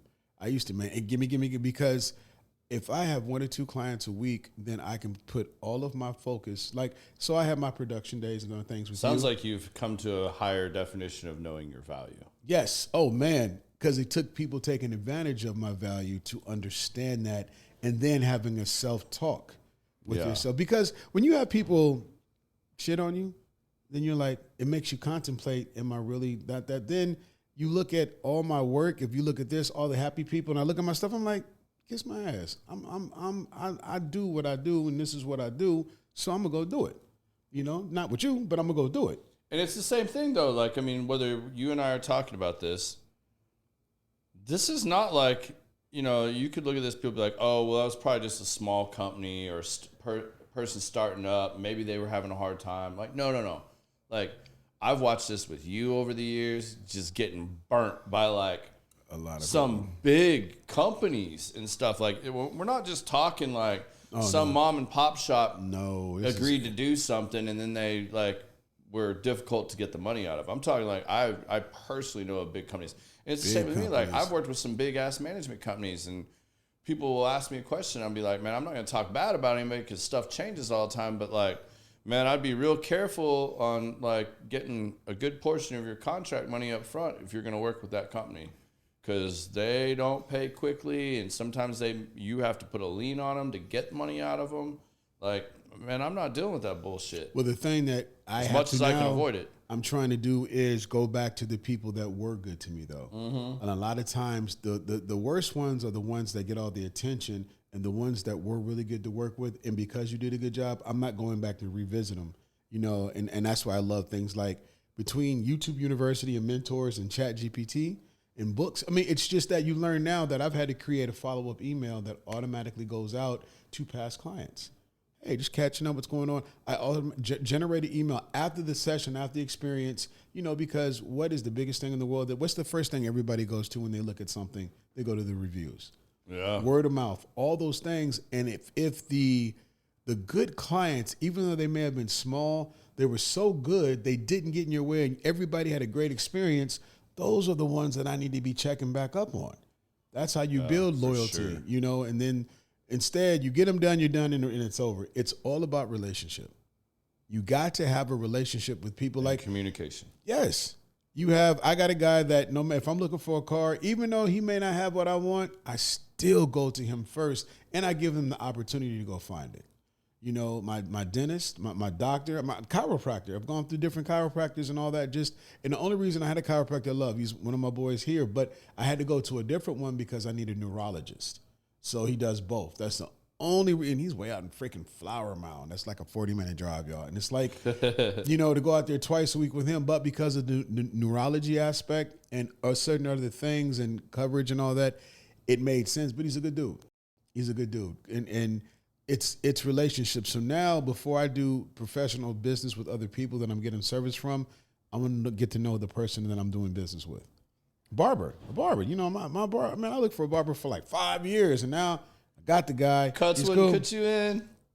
Cuts. Well, no, but he don't live here. I know. That was the guy, when he come in town. But, now that he don't do a lot of stuff with Zeke and this, that, and the third. But, yes, he was that guy. But once you find somebody that literally you trust, you get it, then you stick with that person, but we have to, the one thing I was taught was by the mentor dude I'm with now is that you have to do business the same way you want business done to you. So conduct your business the same way you expect somebody to do business with you, and you'll be okay.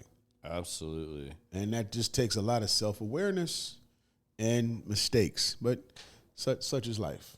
Well, you guys, I'm going to ask that those of you that do follow the show, listen to this, when you watch this one, if you made it this far into this episode, give us some feedback. Tell us what it is topic-wise or guest-wise that you guys want to see more of. Like I said, I've got a solid month and a half booked out, and then we'll have a little bit of gaps where I'm going to have to set my chair up here for next week's show. Trade shows. And I'm going to pick next week's guest brain. Like, you may have to sit on that side. You're not stealing my shine on this one. I don't want the shine. I want the information. I'm going to get the information. I want the information because this dude, he is the prime example of everything that we've been talking about as far as doing it right.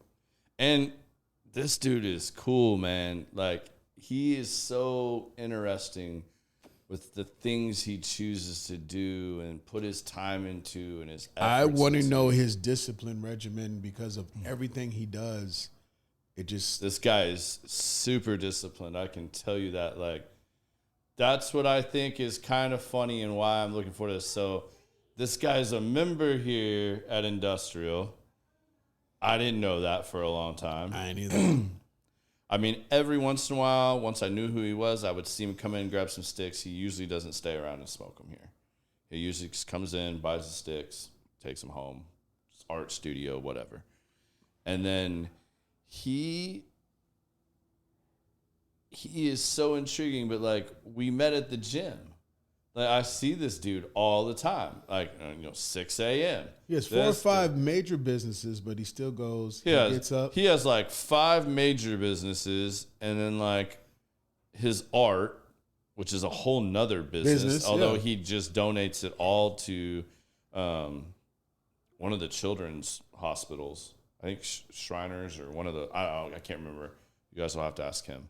But he does all this stuff, man. Like, runs really successful. Like, you guys all know Kenny's. If you live in DFW, you know Kenny. You've been to Kenny's Woodfire. You've been to the Woodfire Grill, burger, Italian, his pizza. Maybe you even went to his smokehouse back in the day. He doesn't still have the smokehouse, but I mean, this dude is amazing what all he does and like how multi-talented he is. And I think one of the interesting aspects that we're going to get him to dive into is like, he didn't just take locations and put his establishment from scratch. I mean, he kind of did, but he would go find a location that he thought the location was good, and maybe there was XYZ restaurant there. So it's already got a lot of equipment in it. He comes in, does his remodel, does his repositioning of what he needs to operate and how he's going to make that space work for him, and then he goes and kills it. I got to ask him. His places are always packed, and I've never seen them advertised anywhere, nowhere, no how, no nothing. Just word of mouth is. I'm not saying they don't, but I went there when we first moved here. I just Googled it, and we went and had burgers at the burger joint. Didn't know nothing about him or anything, and it was incredible. And then after that, I just kept hearing his name all the time, and it just you created a great reputation. So I think to culminate everything we kind of talked about tonight. We'll get all the answers. Yeah, I mean, he's one of the nicest guys in the world. I just think it's funny. We met in the gym, and it was talking about cigars and food while we're both working out. I was on a super strict diet at the time. That was when I was super blown up, and I was on the whiskey weight loss and all that. Mm-hmm. And this asshole's sitting next to me in the sauna talking about what his pizza special is for the week or what new dessert's on the menu. I'm like, Kenny, I really hate you right now. Like, you have to shut up and quit talking about pizza. That's like one of my kryptonites. Like, don't tell me about pizza. But, I mean, I think y'all are going to get to see a side that I probably don't even know. Like, he is. And when I tell you, like, I have not had that I can remember a guest this pumped about being on the show. Like, he is truly excited. He's been sending me multiple pictures. He's letting his marketing team blast it out. Like, so y'all see it. I didn't want to do it before tonight because we were supposed to have a different guest tonight. He had to get rescheduled because he got called out for work and had to travel out of town. But he will be back on. I'm going to leave that one as a hanger for now. But next week on Thursday, y'all getting the Kenny Bowers on here. And if y'all got questions for him, please send them to me. If there's something specific you guys want me to ask him, something you want to know about, I'm sure he's not going to tell you any of his secret recipes. But it'll be a value for anybody that's wanting to be an entrepreneur. Maybe you are an entrepreneur. Or even I think you'll get just a lot of just tidbits and just living life. Because I want to talk to him about everything that's not dealing with his business. Like, how do you literally put all of what you do, family and all that, into 24 hours and do it successfully? You know, and his definition of success may differ from everybody else. I think that's one thing, too. Everybody's definition of success is different. Yeah. I mean, this guy races cars at Eagle Mountain Speedway. Oh, Eagle Canyon? Yeah, whatever it is. Eagle Canyon, whatever it's called. I realize he races cars out there for fun, and apparently he's really good at it. Man. I mean, he's a cigar guy. He's an artist. He's a chef. He's an entrepreneur. I mean, when he goes to the sweet by and by and he's laying in that casket, that man can, no regrets. He lived his life. And that's one thing I've always said. Think about this. I don't mean to be morbid, but think about your funeral. What would you want everybody to say about you at your funeral? And live your life backwards from that moment on. You know, and I was like, oh, I never thought about it, you know. And I think that humbles you a lot because, you know, you forget about all the materialistic stuff. Your funeral, man, that dude had a bunch of dope cars. That's not what you want to hear in your eulogy. No. You want to hear about the things you accomplished. How did you help others? How did you set things up? How did you live life? What did you do for your children? Just whatever that is, you know, and that's what successful people I see. Well, I'll say this to answer your question. I want to be cremated. Really? Yeah. I that whole viewing a dead body thing, man, is not my thing. Like, why? I want people to remember me however they last remembered me. And not you know, good, bad, indifferent, whatever. Like, you don't need to see me done up dead. Like, I'm out on that. I'd rather be cremated, let my loved ones do whatever they'd like with my ashes. If we have a place in the family or whatever, which is one of my goals, where people can go spread the ashes, whatever, do that. I want people to have a big ass fucking party. I mean, like, whatever kind of party. Have great music, have drinks, have great food. I definitely would agree with you on that. And sit around, and I want my close friends and my family tell them stories. Tell stories, have fun, and enjoy each other's presence because each of you is there because you were a big part of my life. You just said it. So, what are we going to say? We got some stories to make. Mm-hmm. We have stories to make. We have experiences to do. You know, there's a few that we have, but I haven't had really good stories in the last 6-7 years because I've just been doing this. Yeah. You know, and I think back in the day, the fellas trips, the family trips, and all those things. And we, you know, now it gets to the point when the family get together, we talking about the same old shit. Yeah. Like, we need to create some new memories. Yeah, it was like the Aruba trip like 5 years ago or so that we took with my entire dad's side of the family. We had never all taken like a trip together. And at the time, my like 90, I think she was 91 or 92-year-old grandmother, my Nana, went on this trip with us. It was amazing, man. Had a good and time. like she went a lot downhill since that trip. But she got to do that. We got to do that. We all will never forget going to Aruba as a family and doing that. And it was the first time like that part of my family all got to meet my older brother Dean and his kids and wife. It's a forever memory that everybody. Like I want to do more of that shit. My 50th birthday, half of Omaha drove or flew down here to celebrate my birthday with me. My mom and them weren't living here yet, and they came down. And I'll never forget my mom. I had like 3 different parties, and we went out to the colony, and my mom had dudes buying her drinks, and she was dancing and had her can, and she was getting it. It was like, Mom, like we still laugh about that. Yeah, you know. And I'm like, so as we sit here and think about, like, you know what? Forget all this materialistic stuff. Let's go create some more memories so we have more things to talk about, live, because all this other stuff, you can't take it with you. But memories is something you can't take from somebody. Yes, Josh, it'll be like a First Friday. That's totally what I want. And if Biz is still here, I want Biz DJing my shit. Sarah knows what songs I want played. Not a problem, bro. That's the one thing I can say. Until I croak, I am going to DJ. That's one thing that'll never go away. Yeah, I've been doing that since I was 13. So that's like breathing to me, you know. But that's something I love. Change your name or something if you quit doing it. You're right, because I couldn't. One doesn't go without the other. Yeah, it would be not so busy. Yeah, DJ not so busy because he doesn't anymore. I couldn't. DJ Crash. DJ Sleep. Yeah, DJ Crash. That's what I need to do right now. Well, how's the podcast going?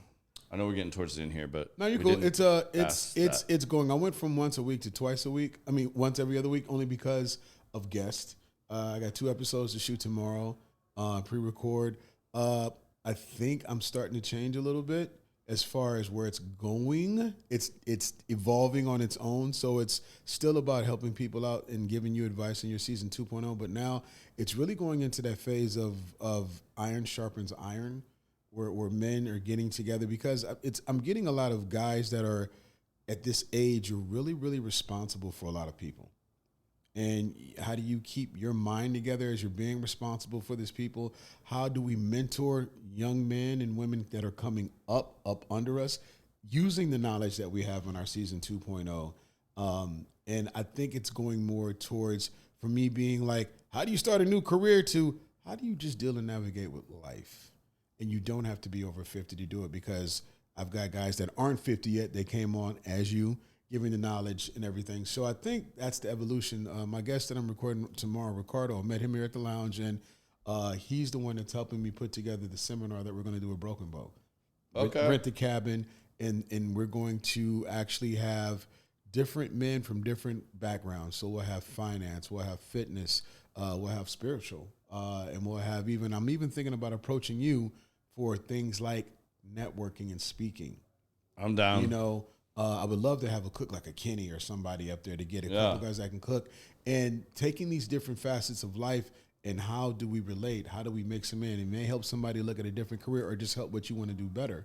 And then the goal is, after we have this kind of men's iron sharpen iron, then I want to go back and bring sons and nephews.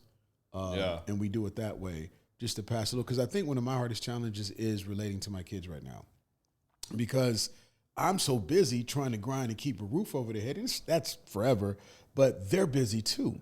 So we just kind of intersect at the house around 7:30, 8 o'clock. You know, what's happening? What's happening's good. All right, cool. They go watch Naruto or Cobra Kai or some shit. I go out to the patio, light up a cigar, work and edit, lather, rinse, repeat. And that's kind of it. But in the weekends are so busy because I'm DJing, they're in sports, mom is taking them all around. There's never no time for connection. And that's why we're so big. That's anybody. I mean, like, we go through that. Like, I get that, but it's like, I don't want to lose that essence, because then I don't want them, I don't want to give them shit.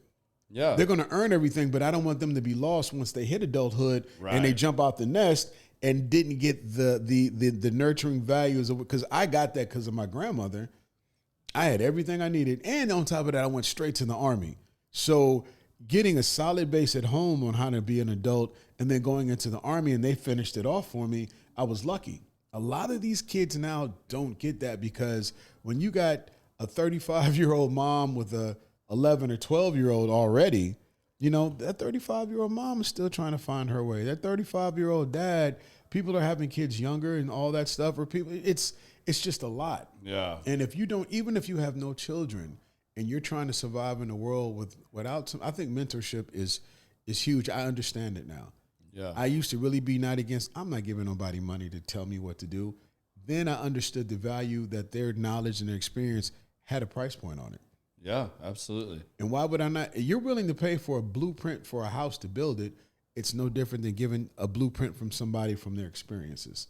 Yeah, absolutely. You know, and you can't use any excuses, color, age, whatever. If this person is black and he's 50 and very successful, how does that matter when you're the same? Josh thinks you need to come substitute at the high school for a week, and you'll figure out how to relate real quick. Josh, I did foster care for 13 years with kids with the same issues, bruh. Trust me, I know already. On what you were talking about, I shared a link. I don't remember if I did it on Instagram or Facebook, but there has been people that have asked me about it. You've asked me about it. So Jay Redmond and Erica Redmond just announced the next Eagle Rise Summit. Ooh. So it's in, I want to say August, but I shared the initial announcement about it coming. They keep it pretty small, guys. I don't know how many of you can get in on it, but if you Isn't it like in North Carolina or something? It's in Virginia. Virginia. I know it was East Coast. So you guys, if that's something you're interested in, hit me up. I'm glad to point you in the right direction, get you connected with the Redmonds and part of the Eagle Rise Summit. That's the speaking, right? That's the speaking. I think everybody that does any type of sales, network, or interaction should attend something like that. I think it just helps you break the ice and understand human psyche and help your confidence. Absolutely. I mean, I've told this story before, and I'm not going to dive into it again because we'll be here for another 20 minutes. But, I mean, it pushed me. I mean, I had to pick somebody that I wasn't going to quit on. There is no way, with the respect I have for Special Forces and especially the Navy SEALs, I've been fascinated with it for a long, long time. But I can definitely tell you that I picked that because, A, I knew it was the first one they were doing. B, Jason Redmond was a part of it. I liked what he did. I liked how he spoke. I liked watching the stuff I saw when I looked him up. And I knew I wouldn't quit on him. I knew it wasn't just like, well, I paid this money. Like, fuck, this guy's asking me to do something that I really don't want to do. Like, and I'm uncomfortable, and this is getting me out of my comfort zone. I didn't want it to be something I could just quit and walk away on. Especially, and you paid your money. You paid your money. Like, but sometimes if the price isn't high enough, you won't go through it. You could still use that excuse. If that amount didn't mean enough to you, I mean, think about it. Like, I'm only laughing because that is the main rule of all business, especially in photography. Raise your price. Right. If you don't raise your price and give the value, and then people don't equate it, I ain't going to do it, because if it's that amount of money, they're not going to value it at all. But if you had a sacrificial amount of money, you're going to want to go squeeze that tomato for all you can get out of it and then come away with something. That's what I'm saying. Like, there was other options, a Toastmasters or something along those lines that you could do locally that was way cheaper than flying to Virginia, getting a hotel, food, and then pay the price of entry, paying the price to do it, and everything else. But when you walked away, you felt it was worth every penny. Way more than my money's worth. But I mean, it had to be enough. Like, I mean, that I couldn't just quit. You know what I mean? Like, because I promise you, when they start dropping things on you and tell you you're going to do this during this thing, you're going to go, oh, shit. I thought that's what we were learning to do. No, bro, like, that's part of it. Yeah, you're going to learn, but you're also going to do this. He's incorporating the thing we talked about an hour ago, execution. It makes no sense that I tell you something if you're not doing it. It's like us going to go race a car. We get in the car, but we never put it on the track. Well, and it's like Jill Bunny said, too. This is one of the greatest lessons I learned there. And she talked about, what did you feel when we told you you had to do this? And everybody's raising their hands and saying whatever. The probably the number Was one. this after the fact? No, this is before. This is day one. Oh, okay. And she said, what are y'all feeling? And a lot of people said nervous. I was shocked as shit at some of these people. I'm like, what the hell are you nervous about, man? Like, I just heard your 15-minute spill of your story and why you're here. You've written a book. You have a successful this, successful that. Like, what the hell are you nervous about? Or your ex-Marine Raider or Navy SEAL. Like, come on, man. Like, you seriously going to say you're nervous? This is a powerful weapon, bro. Yeah, but this thing is scary in front of people. Jill Bunny, former Olympic athlete, said, no, you're not nervous. You're excited. Tell yourself when you feel that, it's the same feeling. Like, even though I trained for, I think she was volleyball, even though I trained my whole life to do this, and I'm at the Olympics, I can't tell you, I wouldn't say I was nervous. I would say I was excited. And when you tell yourself that feeling in your brain, in your gut, is the same thing. Mindset. Nervous and excitement is the same thing. So you just call it something changing different. that word is huge. You start telling yourself while they're micing you up and you're about to go do the first live presentation you've ever done, and it's a room full of people. Now you're mic'd up. You know it's coming. You have no choice. You can't go anywhere now. It's interesting you said that, because if you look at all the great guys that speak, Tony Robbins and all them, they come out so hype. They come off so excited. So they may be scared as cats.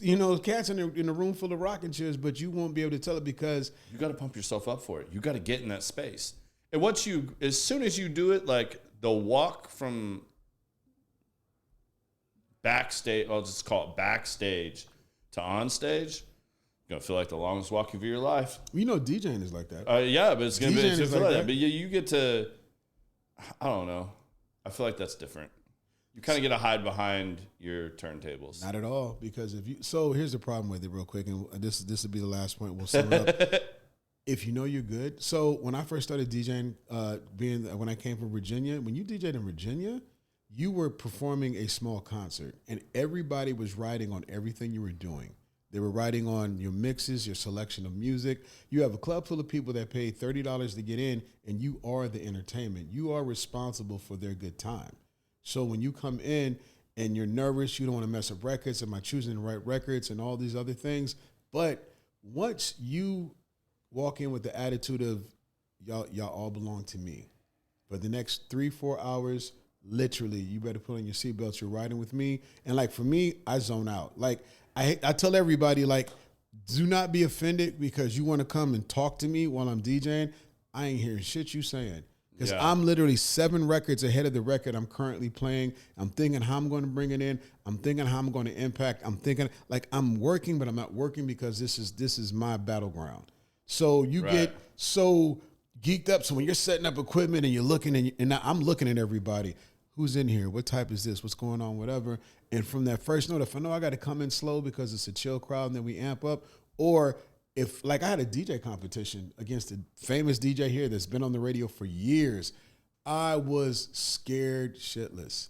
I call my boy he's a really big DJ. All right, here. that makes sense. Because that's competition. It's competition. Where I think it's different though is you just DJing in a bar or a club. That's still the same because you can get judged, you can get booed, I hear so many people say, yo, the DJs at blah blah blah this weekend, they were fucking horrible. They suck. They didn't do this. They didn't do that. People are judging you. You've gone out somewhere and you've heard a band that was horrible. Yeah. Or if you've been around a band and you know a band that's good. I just think it's different if you're singing. I guess it's not when you really break it down. You're still getting up there. Speaking and singing and stuff like that, that takes a different level and different mindset and a different getting used to. And you got to learn the tools of the trade. But what's different in DJing? I got tools. I got to learn how to read the crowd that's in front of me and play for them. I got to keep them interested. I got to know when to bring them up. Then I got to know when to bring them down so they go to the bar and drink a little bit more and they come back. Power hour, which is the hour before the club closes or whatever closes, you got to get them. You got to be, there are so many different things that all the things I tell you is what you're worried about.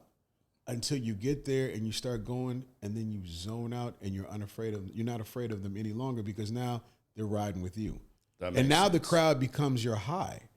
I get a crowd high because if I can cause emotion, if you could tell your story and get when you're speaking and you start getting reactions back from the crowd at the proper time you say something, whether it's a laugh or ooh or just an emotional reaction based on what you're saying, it's no different than playing records. It's the same thing. Right. But but you are nervous because if I DJ somewhere I've never DJed before, I'm scared shitless because you have no clue what this atmosphere is used to. Are they going to be cool with the way you do, with the way you bring anything? So even going to that speaking engagement could help me with DJing. Absolutely. Just a way to learn a different approach. Because even as a DJ, you still got to talk and MC. I don't really talk a lot anymore. Yeah. I let the music talk for me, but some MCs do. So I just think overall, for anything you do, whether you sell a car, you sell a block of wood, or if you DJ, something like that would definitely help you out. Hell yeah, man. Josh, thank you. Thank you for tuning in. We love you too, brother. See you at the gym in the morning. Coming in here. Psych. And staying with us for the whole show. Brian Johnson, I see your comment. Yeah, man. Hit me up. Send me a DM, whatever. I'm that's happy my boy. Is he? Yeah, that's me, yeah. All right. He's on matter of fact, he's my last, if you look at my last episode, he was on it. All right, I'll check it out. He said, come get some of this business mentorship. Let's get you set up to pay little to no taxes. That's what he do. All right. Well, you can hit me up. I'm happy to talk to you about it. And yeah, maybe since Biz got you hooked up, we'll let you come on here and you can. He comes and visit once a year. So that, you know what? He would be excellent to have on the show because he sells houses and does all this stuff and taxes. He does everything.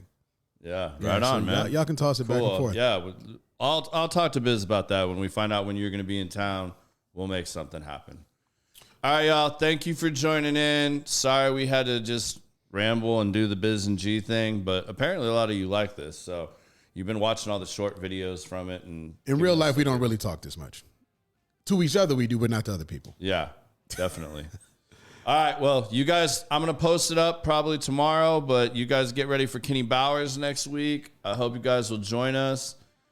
Hopefully he doesn't oblige Biz's request and bring lots of food because I don't know that there's anything Kenny makes that I could sit here and eat on camera. Steaks! And not feel terrible about it. Not feel terrible. We'll do a rap after party afterwards. Yeah, something like that. Well, y'all, thank you for joining us. It's great being with you guys. Peace.